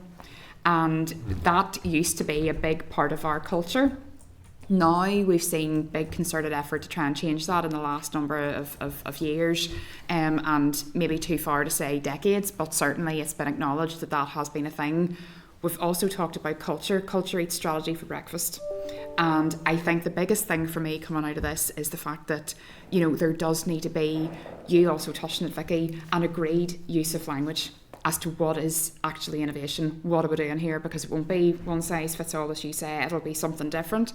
And for me, David touched on it as well, we are a small country of SMEs, and the figures themselves show that actually the vast bulk of the funding going in is for those 250 plus much bigger firms. And I think one thing that we also have struggled with in the north is the fact that we know that there is a dearth of management capacity and invest in, and I have used your programs in the past when I worked in business in terms of the ILM level 7 qualifications, trying to put management through that. It's fantastic and really, really good. But I think for me, we don't celebrate our innovators and our entrepreneurs enough. We both come from Lagan Valley, and you're talking Pantridge, you're talking Ferguson, you're talking all these people, and yet, we're not putting our children in the primary schools locally through that. We're not saying to them, did you know that Dunlop from up the north coast was part of the pneumatic tyre? Did you know that actually people created life-saving technology in Northern Ireland? We don't have those conversations.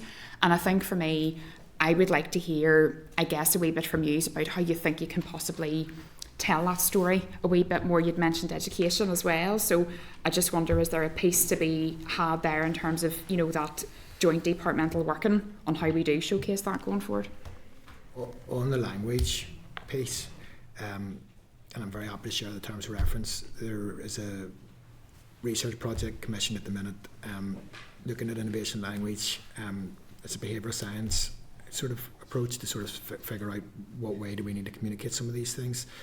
And so we're working with stakeholders from InvestEI, Enterprise Northern Ireland, Federation of Small Business, Tourism Alliance and an SME business directly to effectively, put forward recommendations to how we would effectively communicate with businesses to increase our understanding of innovation, with a view then to sort of driving more successful applications into the various different programs. So it's just to make you aware that that language piece, agree, and there's a piece of work ongoing, will give us some evidence to maybe help us communicate a little bit better.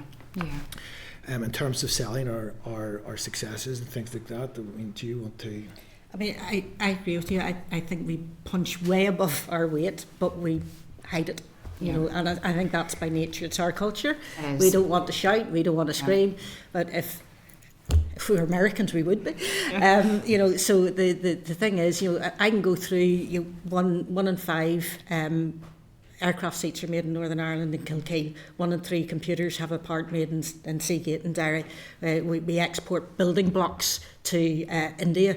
We what was it? A fifth of 90% of the material handling and crushing equipment comes from Tyrone. Across the world, McCloskey's, you know. So we are good at what we do, but we are not good at shouting. We're not good at communicating it. We're not good at presenting it in a way that it makes use of our story heritage. I agree with you, and we need to find a way to do that.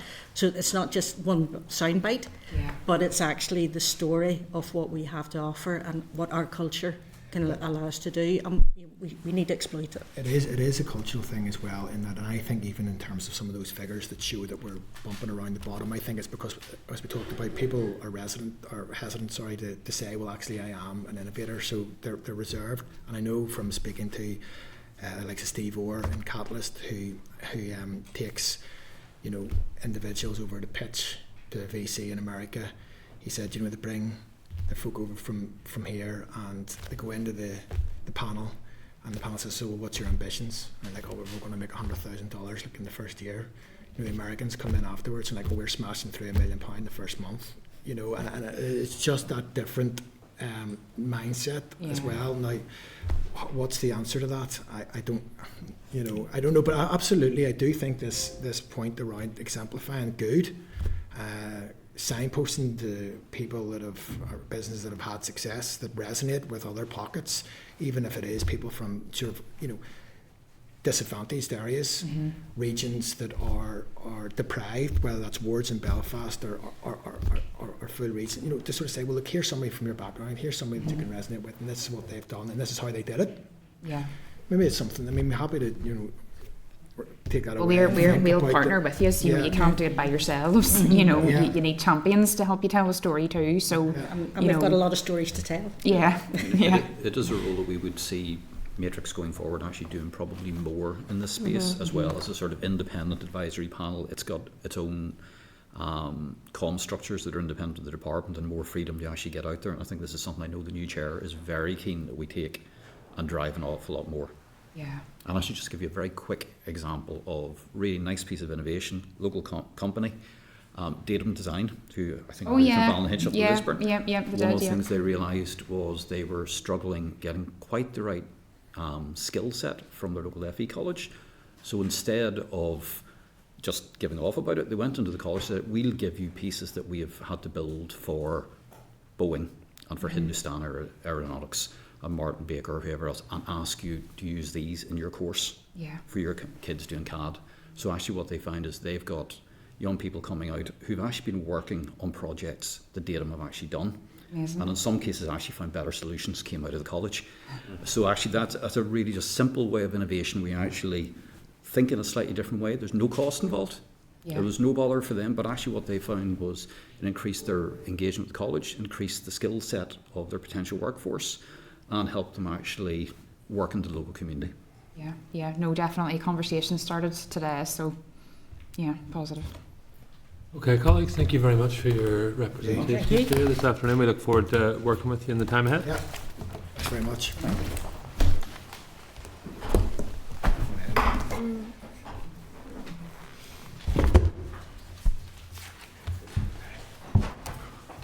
Okay, Peter, are you happy to summarise any actions that the committee may wish to agree following those representations? I'm kind of struggling a bit, members are speaking a bit quickly, but just, is the committee content to, write to the department, this is Mr. Villargey's point, seeking information on the drawdown by businesses of R&D and innovation funding? Agreed. Did the member also refer to debt relief orders, or was that... No, we'll come back to that. Okay, yeah, sorry, I misheard, sorry. And then Mr. Honeyford's point, we're looking for figures from the department on engagement with Innovate UK. Is that what you were after? Yeah. Yep. And does the committee also want to seek maybe perhaps sight of the AI reports that they refer to? Yep. And then finally, does the committee perhaps also want to write to the department and TEO and just ask them about the terms of reference and timeline for the Chief Science and Technology Yes. Advisor role? Members content with all those proposals?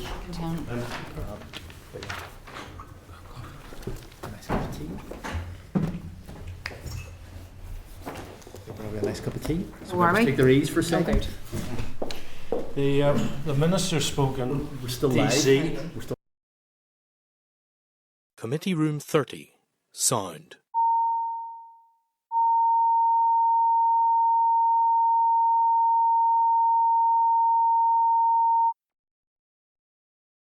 Committee Room 30.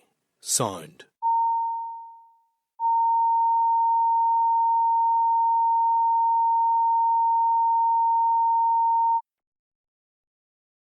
Committee Room 30. Sound.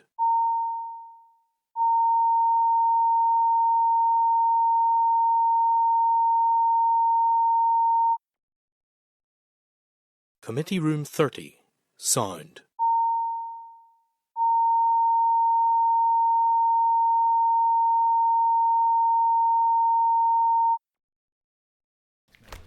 Okay, members, we're now going to move to item 7, which is an oral briefing from Advice NI on the debt relief order, which the advice members that the committee will receive an oral and written briefing from Advice NI on matters relating to the proposed reform of the debt relief order. If I refer members to page 194 of the clerk's covering note, also refer members to submissions and related press releases issued by Advice NI at page 206, the debt relief order information leaflet at 220, the related departmental consultation response and regulatory impact assessment document at page 222, related correspondence from the Committee for Justice at page 256, and the 2021-2022 annual report of the Department's Insolvency Service at page 259. And I'm absolutely delighted to welcome, we have with us Sinead Campbell, Head of Money, Debt and Quality Advice NI, and Linda Wilson, Debt Practitioner at Advice NI. Do we also have Kevin? Kevin's not coming today. No problem. That's no problem at all. I'm delighted to welcome you here today. Can I just say on behalf of the committee from the outset, we really value the vital work that Advice and I carry out across Northern Ireland, and I'm sure members will reflect that in their individual constituencies. So with that, can I hand over to you to provide a short briefing to the committee? Absolutely. Thank Thank you you so very much. First of all, I would like to say thanks very much for having us up today to talk about debt relief orders. And we're delighted to see the Assembly up and running again. Firstly, to talk about Advice NI. Advice NI is a regional membership organisation for the independent advice sector in Northern Ireland. We provide infrastructure support to members in terms of policy, training, IT membership and quality. We are part of the independent advice network across Northern Ireland, and as you alluded to, a lot of our members locally who you'll work with on the ground are part of that network. And every year we would advise people around 250,000 inquiries every year. So on the debt side of things, which I would head up, we have helped since 2019 19,000 people, and we have dealt with over 200 million of debt. And again, since 2019, we have seen 678 people through DROs. But we have seen a decline since 2020.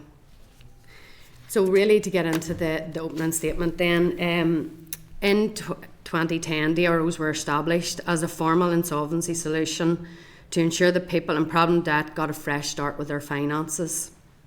It is our experience that generally people who access the debt relief orders have low income and few assets. So this is designed to help those most vulnerable in society. We have long advocated for DRO criteria to increase, especially since the Insolvency Service in England and Wales increased the levels during the pandemic. That offered their citizens further protections during this time. However, we didn't follow suit. That means our citizens are at a disadvantage. This is further compounded now since the councillor has announced, has announced in the spring budget that they were introducing more favourable changes in England and Wales, including removing the fee and increasing the debt threshold as well as the car threshold. I have provided the committee with a table outlining a comparison of the DRO changes in Northern Ireland comparing to England and Wales. And you will see in 14 years we have made one change, and that was done basically in February to the increase of the car allowance to 2,000. The biggest change this time around will be the fee. This has been a barrier for many people because we deal with a lot of people who have very, very low income. The fact that England and Wales are going to abolish this fee will transform this debt solution. The fee goes to the Insolvency Service to pay towards the application. Now, Advice NI is a debt relief competent authority, and we train up intermediaries. You have to go through an intermediary to apply for a DRO. At present, we have about 25 intermediaries across Northern Ireland. We get £10 back of the £90 fee, and that goes towards training up those intermediaries. Our debt threshold is at 20,000. This is now less than the threshold in England and Wales. And the second table that I provided for you will show the statistics since 2019. And you can clearly see the impact that the new favourable conditions in England and Wales have had, with annual increases of 20% in 2022 and 31% in 2023. Yet compared to Northern Ireland, we have decreased by 19% in the same time and 1% last year. This clearly indicates the impact that it's having in England and Wales. So the other thing would be in and around the car thresholds. We welcome the 2,000 increase that came in February. However, this does not go far enough. Whenever you look at the likes of Auto Trader, who's saying the average second-hand car is now selling at over 17,000. During the pandemic, we've seen an inflated market with the second-hand cars. There's no doubt about it. But what we are now seeing is a lot of our clients who have a perfectly good car would have to sell that car, buy an older model, and with that comes a lot of issues. Whenever we are trying to get people into work in rural areas and to use it for school, this just doesn't make sense to us. So if we had implemented the changes that happened in England and Wales in 2021, last year we would have been able to help potentially another 90 clients access a debt relief order. And then hypothetically, if we had implemented the new changes that's coming in now this year, we could have helped another 60 apply. Now that's all hypothetical, but it gives you a gist of what we could help people with, because we deal with a lot of people who are on that vulnerability and low income.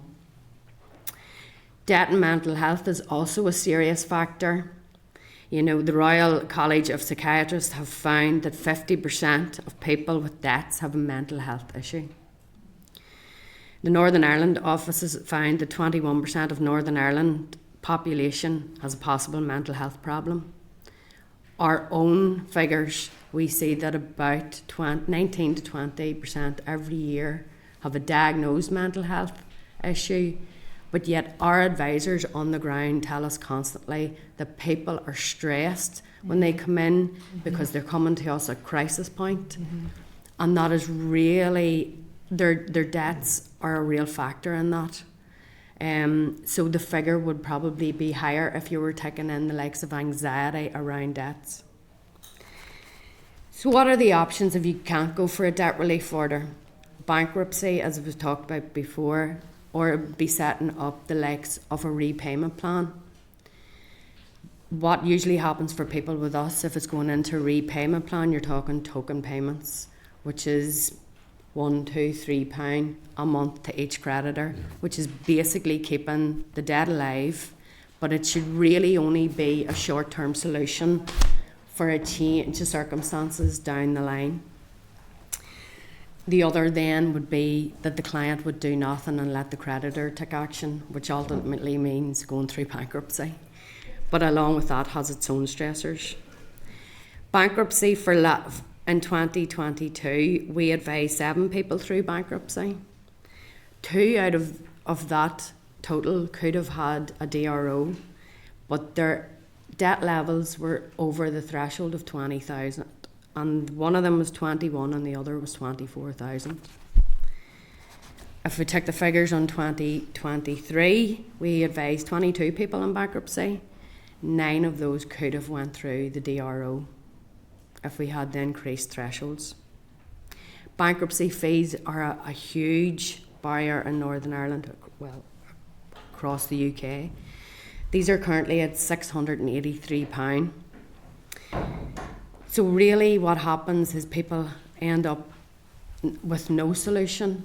They wait until the creditors come in and take the action, which compounds their mental health and the stress, because they'll still get the letters, but they're no further forward. So it's in our experience that people are waiting longer before coming for advice. And our satisfaction surveys, 63% had waited over a year. And out of that 63%, 47% had actually waited 2 years before coming. So people are at crisis point whenever they come to us. We have been through unprecedented and continued period of crisis with the pandemic, the energy crisis, and now the cost of living, all coming in close succession. People's incomes have been squeezed and are really, really struggling. We have an opportunity here to create change and help many who are vulnerable and help those on low income get a fresh start. So we are asking the committee to take a compassionate approach to help those who most need it and implement the new DRO changes that have happened in England and Wales. Thank you. Yeah, thank you very much for that really, really great presentation. I'm just going to open up to questions from members, if that's okay. Philip? Thank you. Thanks very much for your presentation. And I mean, you mentioned some of the things that are leading to financial crisis and debt. And I want to commend the work of Advice NI for the work that you do and that you have done, particularly through the pandemic and now during the cost of living crisis. The things that you're outlining, I mean, I can't speak on behalf of the committee, but I assume that we would all be broadly supportive of the things that you're asking for. I just have a couple of questions in terms of maybe outlining other challenges that you are seeing in terms of helping people or leading people into debt, if there are other challenges. I should, Chair, put on record, I have put on record, public record before, I have actually had to use a debt management plan myself, and with my APG and reducing gambling harm hat on, if I could maybe ask if you're seeing that being an issue in terms of, is it an issue that's growing where people are maybe find themselves in difficulty with gambling addiction or other addictions that are leading into debt? And then thirdly, just, and this isn't about debt, but it might hopefully be an issue that you can talk about. We're, as elected reps, engaging with people who are migrating from benefits, particularly maybe working tax credit to universal credit. Mm-hmm. That's all done online. Is that a particular problem? Is there enough support in place to help people with that? So that's a couple of questions. Thank you very much. I suppose really the pandemic, whenever people were at home, what really came to the fore there was relationship breakdowns, addictions like alcoholism and gambling. And because a lot of payments now are done through cashless, you can see through people's bank accounts how they're spending their money. So yes, we are seeing more people coming to us who have gambling, who don't recognise potentially that they're gambling, because it might be they go to bingo or they do the lottery, but then you would have people coming in and you can see that they're paying out to the likes of Ladbrokes or whatever in their bank statements. Potentially that wouldn't have been an issue whenever people were using cash, because you would just see the lump sum coming out. So yes, we are seeing more people coming to the fore who have a lot of compound issues, I would say, because debt will only be the issue that they come to us. But when you start to open it up, there's mental health, there's relationship issues, there's fraud potentially, people are open to scams, and definitely gambling is a concern for many of our advisors out there, and for Advice NI as well. The migrating to universal credit, I think that's going to be a massive issue coming down, because people are going to have to wait the 5 weeks to get money. They're automatically going to be in debt now, and people on benefits are on very low income whenever they're coming across. Is there support out there? Well, coming from the advice sector, we'd always say they would need some more support, but absolutely this will put a lot of pressure on the services coming down, especially out there in the local areas and on our helplines as well.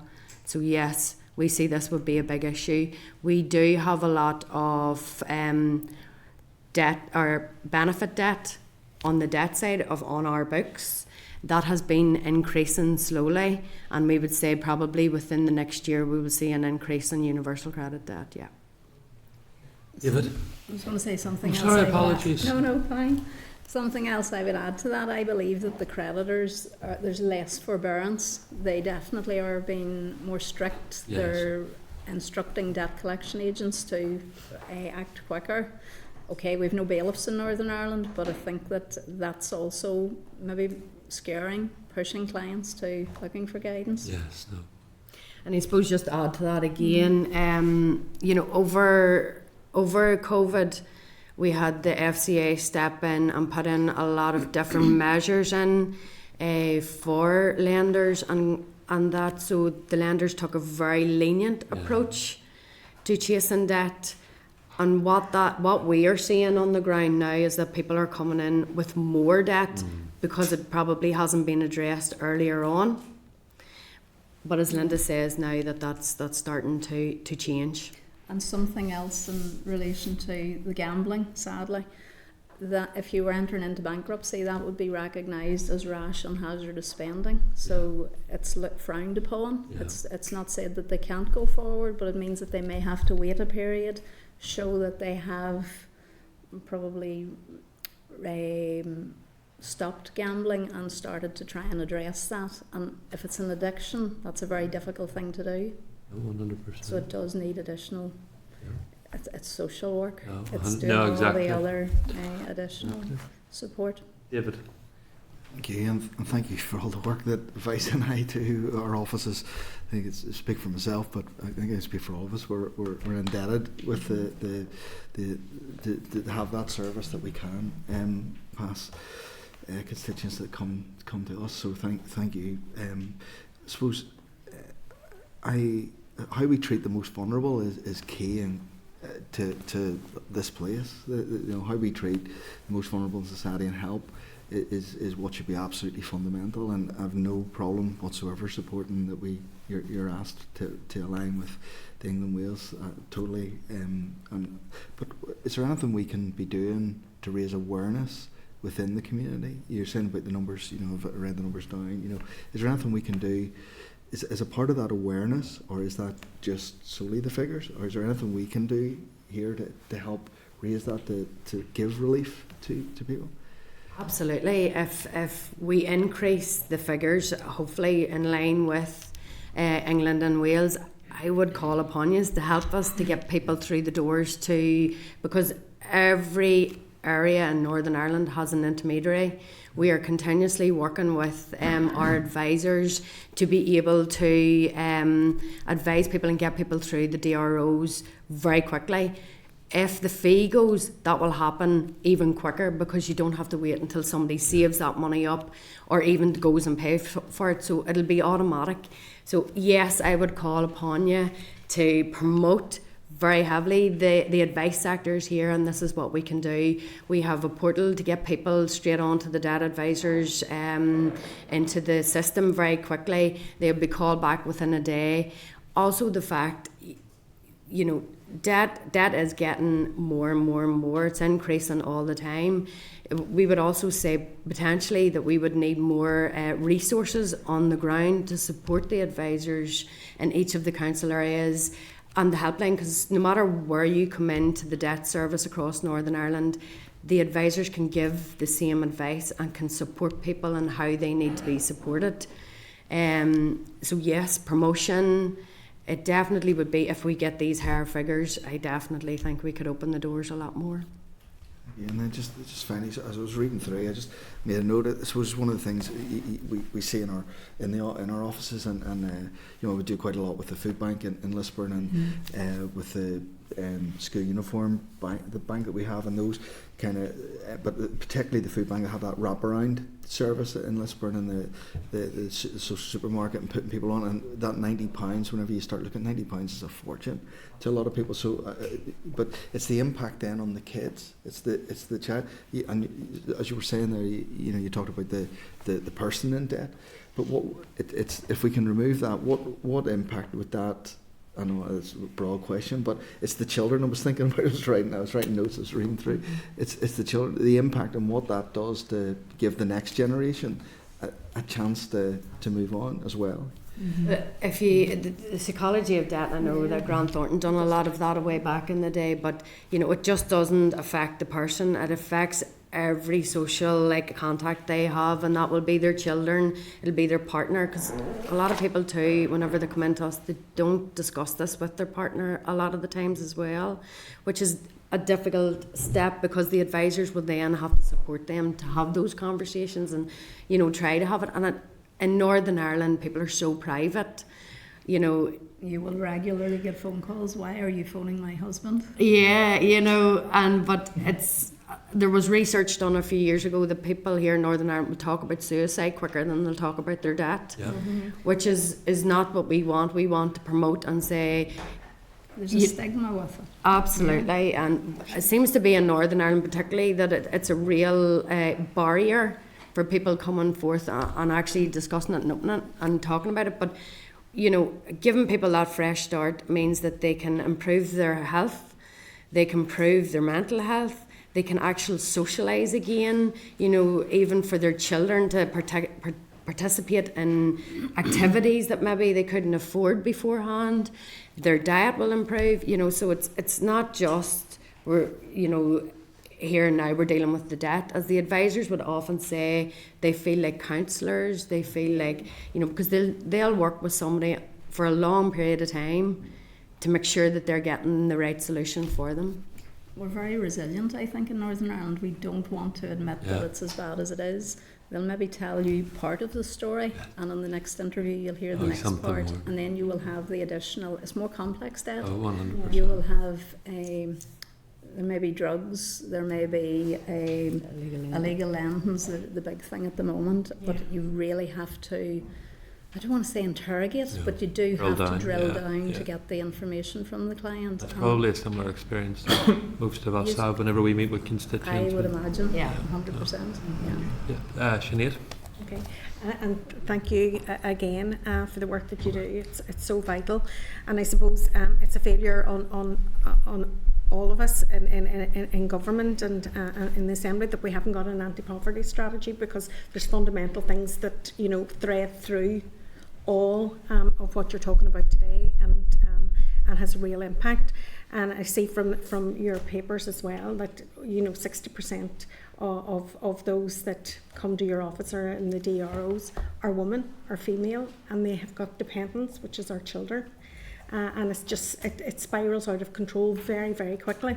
And the area that you've said is that they kind of wait to the last minute before the intervention is sought.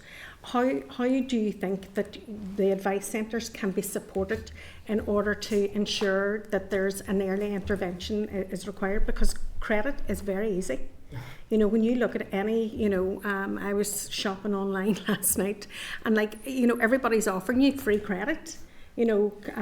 Clara, pay by Clara, and you know, I've been speaking to our credit unions. They are really, they're loaning money to people that have bought online to Clara to pay back. So how do we kind of work together to support the advice centres in order to prevent people waiting to the last minute before those interventions can be made? Northern Ireland's quite small, so we all know each other very well. We have a business relationship manager who will go out and work with the likes of banks, credit unions, but it's breaking down the barriers of being us and them. And I think that's very important because, you know, working with banks, working with lenders, if sending somebody to a debt service, there does seem to be a barrier there, and we need to break that down to say, you know, we're here to support people through the debt. We're here to get them out to the other end. I think, you know, they don't like insolvency because it does give people, but it writes the debt off for some people, so they have to take that off their books. So it's a difficult one, but it's a conversation to be having, and it's a conversation to keep going on and saying we can win together rather than pulling apart. I hear what you're saying about the buy now, pay later. That is a big concern for us, because in 2019 we didn't have any buy now, pay later. Last year we had 56,000, and if you think our average loan is about £700, so it is an increase in market. You know, we've already had the discussions about the FCA not regulating that. But we can just highlight and promote and say, like, it is an issue and pressure needs to keep coming. But I think it's about sitting down and talking to people and making sure that they can see the benefit of the debt service, that we work together, and it's certainly not one that we want to be pulling against any of the lenders. We want to say that we are here for support and help for ultimately person on the ground. It was awareness and being proactive. Yeah. And Just promoting quickly, that £90 fee, Yes. do you see that as a major barrier for people seeking early support? Absolutely. Absolutely. Because, as I said before, people coming in, it's low income. You know, they won't have assets, they won't have a house. You know, sometimes they don't have a car. So £90 is a significant figure whenever you don't have anything. We do have a more, I think roughly about a quarter of our clients have negative budgets, which means that their income just doesn't meet. Yeah, they don't have any disposable income. So trying to save £90 when everything else is coming at you, you know, you're going, if you're even saving it at all, something comes up, you're going to pay for it. You know, you're not going to be able to save that 90. Thank you. Saoirse? Thank you, Chair. Thank you so much for coming today. I think what was really stark in your evidence that you presented was the fact that, you know, 90 people could have been, more people could have been helped. Did we have parity? That's what we're aware of. And that's what we're aware of, Exactly. absolutely. And, you know, as others have said around the table this morning, you know, it's such a personal thing. It's a really difficult thing and a brave thing to talk about. And Sinead has touched on it there as well, but one thing that really troubles me is this idea of the buy now, pay later. And we know that last year, and it's an accepted matter, but we know that last year there was proposed legislation talked about, and we know that some of those companies, like the likes of Klarna, had been previously operating under a temporary sort of License. temporary license situation where basically that is now expired, I believe, and that didn't even offer the full protections then either. But I would see a lot of young women, particularly young mums, single parents, that are under incredible pressure to do everything for their child, and who wouldn't want to do everything for their child, but we haven't supported them. And now a lot of people are coming and preying on them. And there's a lot worse as well in communities in terms of, you know, you've mentioned in some of your evidence there about doorstep lenders or unregulated lenders, and that's obviously of a great concern to all of us. I just wonder, what would you guys suggest in terms of how we address the issue of the buy now, pay later, considering it is an accepted matter? It's not something for the House necessarily, but what do you think we could do better to either call for protection on that or regulation, or what do we do? Well, we've been involved in affordable lending through the Consumer Council. There's ourselves, Christians Against Poverty, the credit unions all sit together. Like, there's no interest loan scheme that's happening in England that we put out here in Northern Ireland and nobody came forward, so we don't have that here. But that is basically those smaller amounts where you don't pay any interest, you just pay what you get back. But if it does go wrong, then you're not going to be hit massively with interest fees and all the rest of it, that if you don't pay within your three periods or whatever it is, but the likes of the buy now, pay later. So we need something here to help combat that. We've already now started with a family fund, which is really focused around using the child benefit to pay off certain debts that's for the family. Now, there is a line of thinking that obviously child benefit should be used for the child, absolutely. But if we can show that the money being used safeguards somebody from getting into further expensive debt, then why would we not roll that out here in Northern Ireland? So I think we need to look at alternatives. Absolutely, if you can push for the FCA to be able to step into that market and regulate it, but I think the government is afraid that it'll just shut it down. But we are concerned because people are using buy now, pay later for essentials. You know, and it's also creating a different culture as well amongst, I suppose, younger generation, where potentially they wouldn't have had the money to buy certain things. Now if they spread the cost they can. But certainly our concern is using buy now, pay later for essentials like food, gas and utilities. Yeah, okay, thank you. And Mike? Thank you very much. It's the magic wand question. You're now in charge of everything. What are you changing? Well, definitely the DRO levels, to increase them. I think I would look at the buy now, pay later market for sure. I would also potentially, if I had the money, I would put more debt advisors on the ground to be able to help, because people are waiting longer. And I think we haven't even seen the fallout from COVID and the pandemic yet.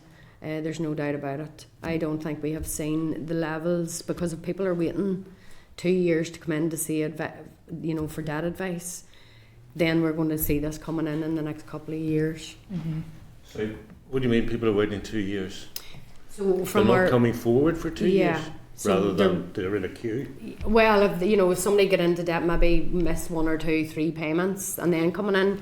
What's happening is people are getting out more credit to try and service the credit they're in, and then it's just getting messier and messier. And it's taking longer for our advisors to actually work through that and give the person options. And usually when somebody's really have at the limit, as you would say, like they've been trying to sort this out, they've took out more debt, mainly the option left would be bankruptcy. And a lot of which is going to be more costly. But if they have a home and stuff like that, it's maybe not viable either. So it's we would want people in earlier if we could get people in. And in Northern Ireland we have a high rate of self-employed folks. So I think there's a figure there where there's a lot of maybe bounce back loans have been taken, where support that would have been through COVID is now falling into personally liable. So there's that element as well. Company voluntary arrangements, etc. The more business side of stuff is separate, but our personal clients that are self-employed are falling into personal debt, so the DRO is an option for them as well. So I can see a big benefit of the debt relief order amount having increased to allow individuals to be able to avail of that. So the landscape has changed really significantly because of COVID and the cost of living crisis, but we have not responded proportionately. That's basically it. Okay. The legislation, the lovely gent that would write the legislation for the Insolvency Service has that done, and it's sitting waiting, and I think the only one change is that amount, the actual fee being removed. So it's sitting there ready to go. It just needs push. I think you've made a compelling case to the committee here. this morning. Can I thank you very much for your representations here today, and no doubt it'll be an issue that the committee will be keen to champion in the coming weeks and months ahead. Brilliant. Thank you very much. Thank you. Thank you. Thank you.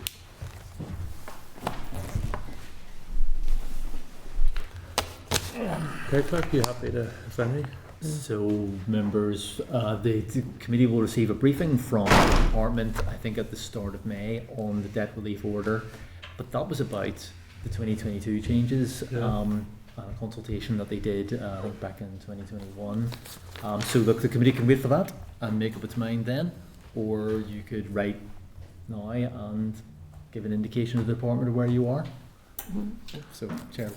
Members content that we write to seek the department's views in relation to proposed changes to DROs that they are proposing to bring forward, rather than, I'm sure we all are of the same view, but I don't want to assume anyone's party position at this stage.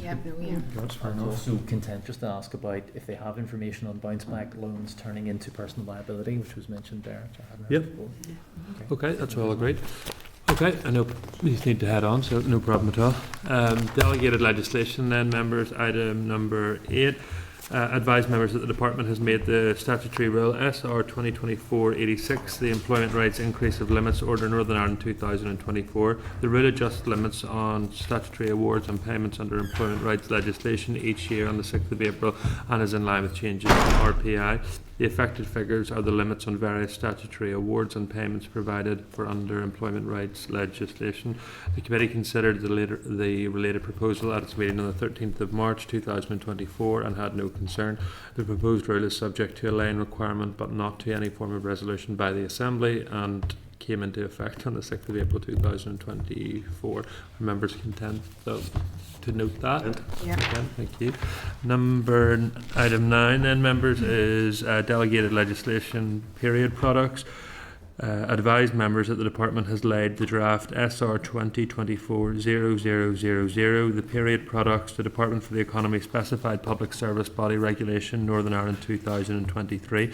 The rule is subject to affirmative resolution procedure and would come into effect on the 12th of May. The 2022 Act provided for a statutory requirement for free access to period products in educational and other public body settings.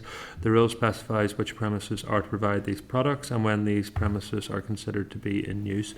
The premises in question are further education and higher education premises, as well as the offices of other public bodies such as the Tourist Board and Invest Northern Ireland.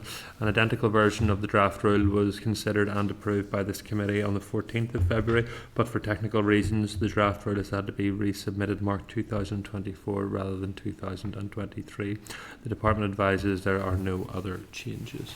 Are members content if I put forward the motion then that the Committee for the Economy has considered SR 2024-0000, the period product, the Department for the Economy Specified Public Services Body Regulations Northern Ireland 2024, and subject to the ESR report recommends that it will be affirmed by the Assembly. Okay, thank you, members. Moving to item 10, members, correspondence, which are rather lengthy. Start at page 324, members, versus the summary of these items. So item 2 at page 352, members are asked to note correspondence to the committee concerns its respective planning delays affecting renewable energy developments. The department has established a cross-departmental group including DEFE, DFI and the utility regulator to address these planning concerns. The utility regulator and SONI will brief the committee on the 8th of May 2024. Are the committee content that we forward this response to Renewable NI and to note those correspondence? Yeah. Thank you.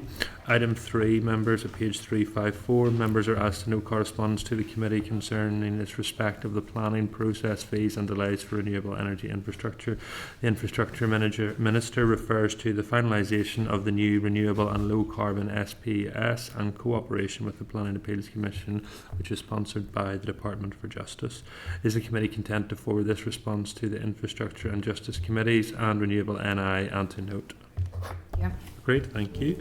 Item 4 then, members, is page 356. Members are asked to note a response to committee queries and respective delays relating to DERA and the approval of large-scale renewable energies. DERA appears to confirm Renewable NI's claims in respective planning delays, but advises that improvements are on the way.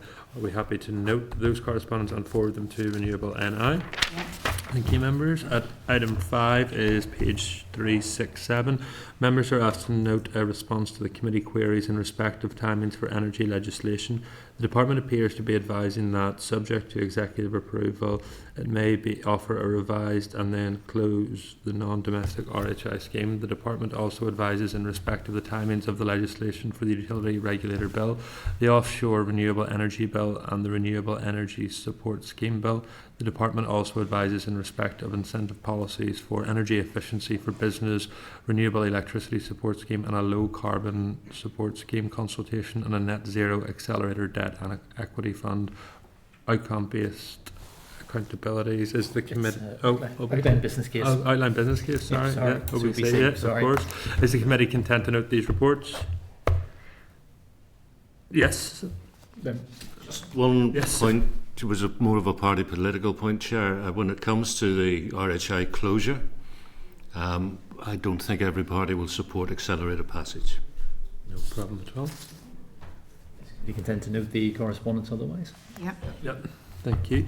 At item 6, page 373, members are asked to note a response to committee queries in respect of a renewable energy generation incentive scheme.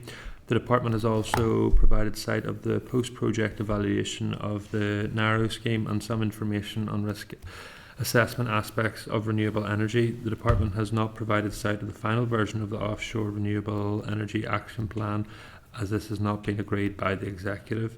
Is the committee content to write to the Department and seek an explanation in respect of the buyout fund and mutualisation, and to again seek sight of the ORAP? Is that agreed, members? Thank you. At item 7 then, members are asked to note a response to committee queries regarding the Utility Regulator Bill. The Department advises that it will likely undertake a public consultation on the bill and it will at that time give consideration to amendments suggested by the committee. Is the committee content to write to the Utility Regulator forwarding this response and seeking its views on the powers that it needs to deliver on net zero? Content? Thank you. Item 8 then, members, at page 533, members are asked to note a response to committee queries indicating that the Department and the Utility Regulator appear to be considering changes to the grid connection charging policy. Is the committee content to write to the regulator seeking its commentary on changes to the grid connection charging policy? Thank you. Item 9 then, members, at page 537, members are asked to consider a copy of the Energy Strategy Action Plan 2024 provided by the Department. This sets out key milestones, including calls for evidence, changes to the Sustainable Energy Programme, consultations on domestic energy efficiency support and grid connection changes, smart metering and research into interconnection options. Is the committee content to note that report? Yep, thank you. Item 10 then, members, of page 454, members are asked to note a response to the committee queries in respect of the Energy Strategy Action Plan. The committee had asked the Department to compare the Action Plan capital targets versus its actual spending. It appears that capital spending was very, very low. I think, Mike, you raised part of this in the plenary yesterday. I think you raised part of this one at item 10, page 454. I think you raised part of this in the budget debate, or sorry, the spring supplementary debate yesterday. So this was the energy action plan that had that had the. Yeah, so they have this capital spend commitment, which I think is 1.222 billion per annum, with 361 million of savings coming off that. They've now come back to say that their capital spend actually is very, very low, so they haven't spent. Are members content to note that? Thank you. At item 11, page 551, members are asked to consider correspondence from the Department in response to the committee queries in respect of poverty levels and fuel poverty levels in Northern Ireland compared to GB. Is the committee content that we write to the Department for Communities to ask the same question? Is that agreed? Agreed, thank you. Item 12 then, members, we're asked to defer consideration of this correspondence until closed session for content. Thank you. Item 13 then, members are asked to note correspondence in response to committee queries regarding an audit of childcare support for people undergoing training and childcare upskilling for individuals wishing to work in the childcare sector. The correspondence also refers to an emergency skills audit and a review of Skill Up. Is the committee content to write to the Department seeking sight of the final review of Skill Up and the childcare upskilling audit when available, and also seeking sight of the Skills Council annual report? Yeah, definitely. Yeah. Thank you. Item 14 at 679, members are asked to note correspondence from the Minister in respect of proposed reforms to the apprenticeship levy. Yeah, Yes. but the problem is we know it's a reserve matter, but we were asking the Minister, was he going to be engaged in order to ensure that our businesses here could get support for apprenticeship programmes. So, you know, he's telling us what we knew. Yeah. So, I don't know, but happy to note. Okay, no problem at all. At item 15, members are asked to note a response to committee queries in respect of the Quality Assurance Agency and the development of a new approach to external quality assurance for HE institutions. Outline proposals will be shared in September 2024. Members content to note. Yep, thank you. Item 16 at 685, members are asked to note a response to committee queries in respect of tuition fees and MASN. The department advises that there is no timeline for review of HE funding. There is no MASN formula. Numbers are rolled forward based on a consultation and an equitable distribution. The department does not require the universities to reinstate the 88 million it makes from the overseas students into widening participation measures. The recurring cost of extra undergraduate places is around £5,000 per place, roughly equal to £1 million for 180 student places. The department advises that raising MASN may not increase overall Northern Ireland student numbers, but would likely increase the number of Northern Ireland students studying in Northern Ireland. Yes. I just chair there as well. I mean, I would dispute that response even, that it's rolled out, numbers are rolled out based on a consultation and an equitable distribution. There's nothing equitable about 80% of students based in, or 83% based in Belfast.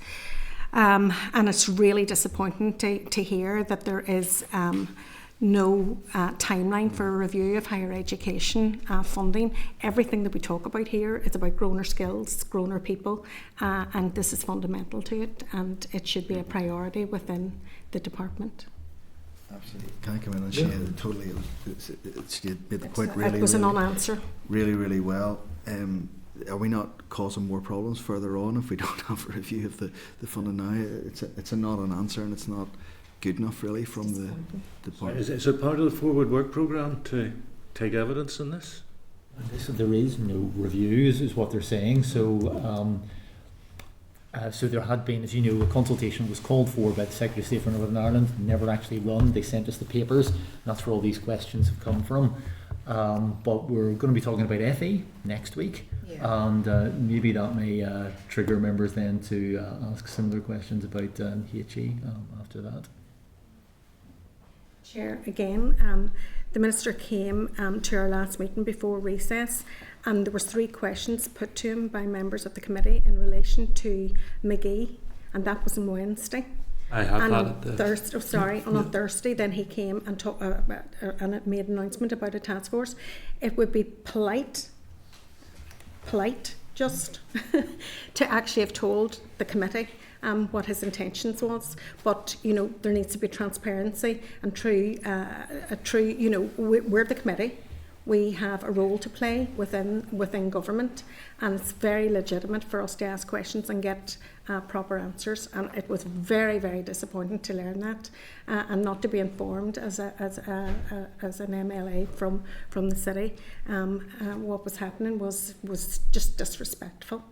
And again, you know, the answer to that correspondence doesn't actually correspond to what the intention is of the task force, because the intention of the task force is actually to grow higher education in the Northwest and in the McGee campus. So the answer here doesn't match the intention of the task force. So I don't know who's talking to who or who's not talking to anybody, but we're getting answers that are not kind of weighing up and matching the outward intentions. So Word some of that in the minutes. Yes, I want to raise a proposal under any other business on that one too.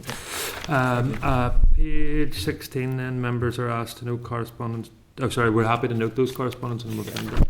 Thank you.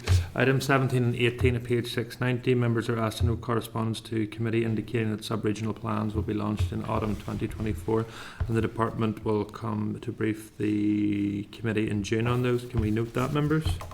Thank you. At page 19, members are asked to note a press release on the launch of the McGee Task Force. Can we note that, members?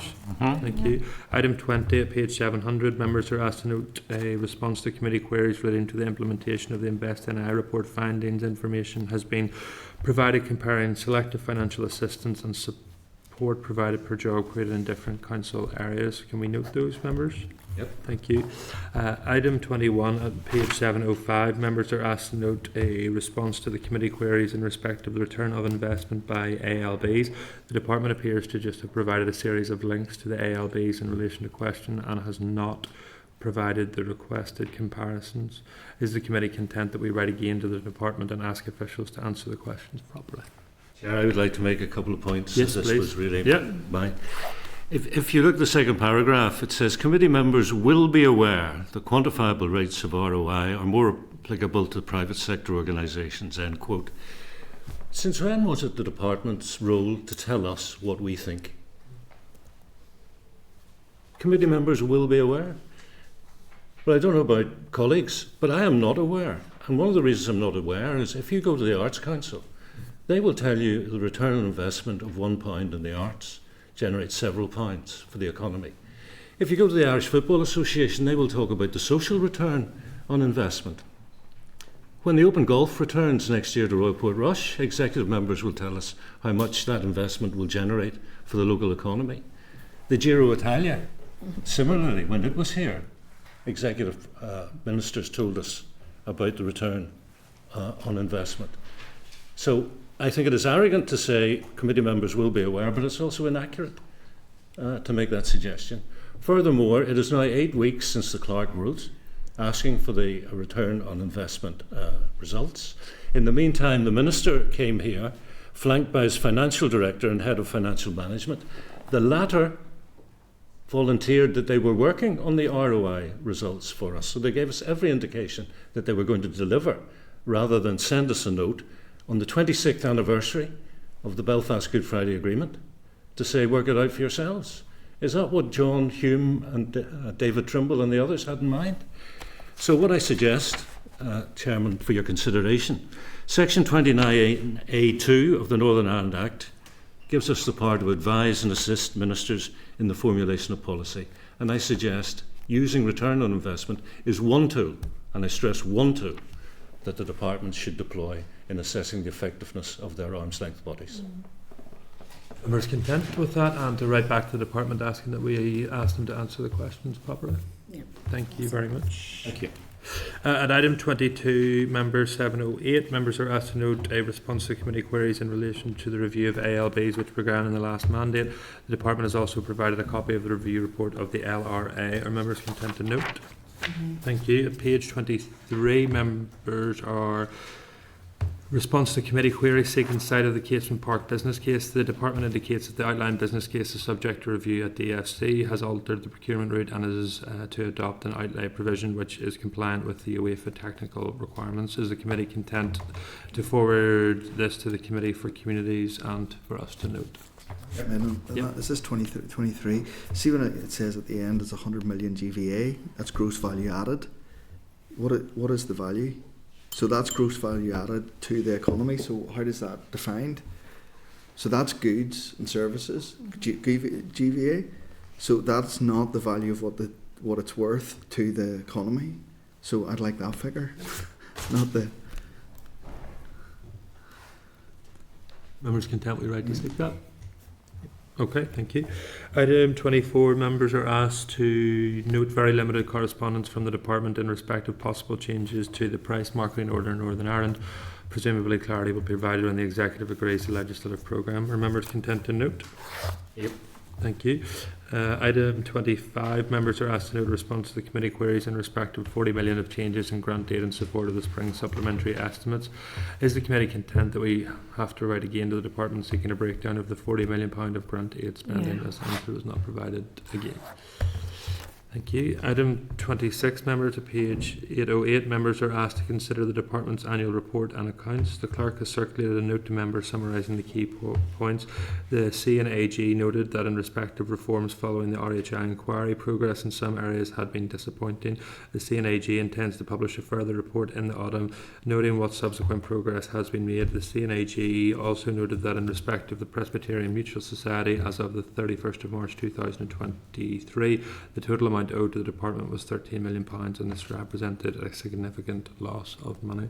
Is the committee content to write to the department seeking the final figure for PMS losses? Thank you.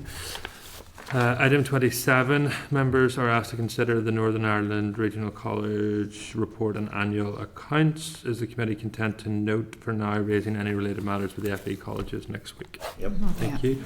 Item 28, members are asked to note a copy of the partnership agreement between the department and Tourism NI. Noted. Yep. Item 29, members are asked to note correspondence setting out the department's capital investment plans. Happy to note.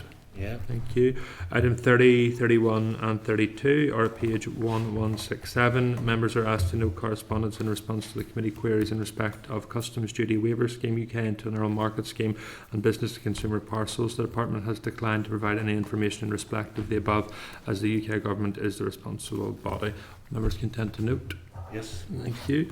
At item 33 then, members are asked to consider correspondence between the Interparliamentary Forum and the Secretary of State for Levelling Up Housing and Communities, indicating that the development of the framework on mutual recognition of professional qualifications has been paused. Is the department content to write to the department to seek its views and input into the MRPQ framework? Yeah. Item 34, members are asked to consider the 2023-2024 report on the operation of the UK internal market from the Office of Internal Market. Members content to note that report. Thank you. Item 35 at page 1299, members are asked to note correspondence to the Department for Business and Trade in respect of EU measurements relating to the safety of toys. Is the committee content to write to the department seeking clarity as to the Northern Ireland economic impact of any proposed changes by the EU to regulations in respect to the safety of toys? Yes. Thank you. Item 36, page 1306, members are asked to note correspondence to the Department for Energy Security and Net Zero in respect of the Carbon Border Adjustment Mechanism. Is the committee content to write to the department seeking clarity on the Northern Ireland economic impact of the proposed changes by the EU in respect of CBAM? Yep. Thank you. Page 1309, members are asked to note correspondence to the Department for Energy Security and Net Zero regarding the single electricity market previously considered on the 13th of March. Is the committee content to write to the Department for the Economy seeking clarity as to the Northern Ireland economic impact of the proposed changes to the EU in respect of SEM? Thank you. Item 38 then, members, at page 1315, members are asked to note the paper from the Equality Commission and Human Rights Commission arguing that the Executive should adopt the EU Pay Transparency Directive by June 2026. Is the committee content to write to the department and seek clarity as to the consequences for employers of the adoption of the PDT? Yeah. Thank you. Page 39, item 39, 1362. Members are asked to consider the ministerial statement setting out the overall executive financial envelope for 24-25. Members content to note? Thank you. Page 1365, members are asked to note a response from the Speaker indicating he is content for the plenary chamber to be used on the 29th of March for our joint committee. Is the committee... Yeah. Sorry. Is the committee content to note the response and to also invite Dr. Deirdre Hughes, OBE, to also brief on her report on careers issues at the joint concurrent meeting? Gladly. Yeah, thank you. Page 1369, members are asked to note the ministerial direction in respect of enhanced floor relief scheme. Is the committee content that we write to the department and seek clarity as to whether Treasury oversight was required for the delivery of the flood relief scheme? Thank you. Page 1385, members are asked to note the 5th and 6th report of the ESR. The report do not refer to any bills considered by the committee. Content to note? Yeah. Thank you.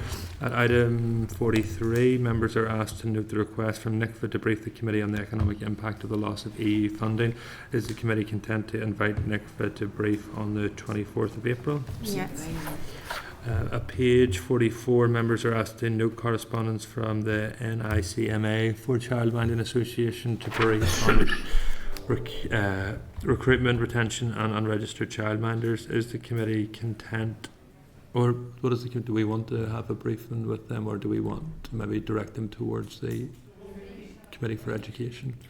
Like, I personally would be happy to Okay. receive Yep. a briefing from them, but I don't know about colleagues. I think it does have a big impact Yeah. on our, Yep. you know, on the economy and the economic Yeah. activity, and that it's one of the Okay, barriers. we'll do that then, 1st of May. Thank you. Item 45, members are asked to note a briefing note from Transmission Investment Ltd. Are we content to note? Yep. Thank you. Item 46, members are asked to note a letter of thanks following an informal meeting with the chairperson from the City of London Corporation. Are we content to note? Page 47, members are asked to consider the invitation for the committee to visit Regen Waste in Uri. Is the committee content to defer the visit owing to the forward work plan? Yes. Page 40. Item 48, members are asked to consider a request from the Quality Assurance Agency to meet with the chairperson in respect of QAAs. Members content subject to diary commitments that we carry that out. Is that agreed, members? Members have the answer. Yeah, sorry. Yeah, Yeah, yeah, yeah. sorry, that.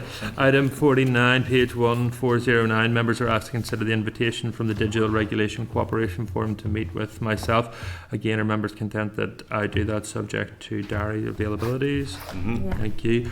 Item 50, members are asked to consider a request to brief the committee on BELCAT, the Belfast Centre for Arts and Technologies. Is the committee content to defer the briefing owing to the forward work plan? Yeah. Perfect. Members are asked to then consider a request to brief the committee on the needs for electrical safety training to support the net zero homes. Is the committee content to defer the briefing from the electrical safety first owing to the forward work programme pressures? Yep. Thank you. Members are asked to consider a request to brief the committee on offshore wind turbine development from North Channel Wind. Is the committee content to defer the briefing from North Channel Wind owing to the forward work plan programme? Item 53, members are asked to consider the request from Retail and I to brief the committee on the launch of the business crime report. Is the committee content to issue an invitation? Yep, thank you. Item 54, members are asked to consider the invitation from the Northern Ireland Chamber of Commerce to the Momentum Economic Conference event on the 18th of March 2024. Members happy to note, and if individuals wish to attend, they can contact them. I'll forward the invitation to individual members. Yep. Thanks, Chairperson. Item 55, members are asked to consider Competition and Markets Authority update on the review of fuel margins. Happy to note, members. Thank you. Item 56, members are asked to consider a copy of correspondence to the Minister in respect of economics education. Happy to note. Okay, what we need to do then, members, is to go into closed session if possible.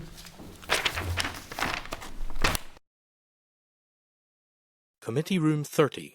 Sound.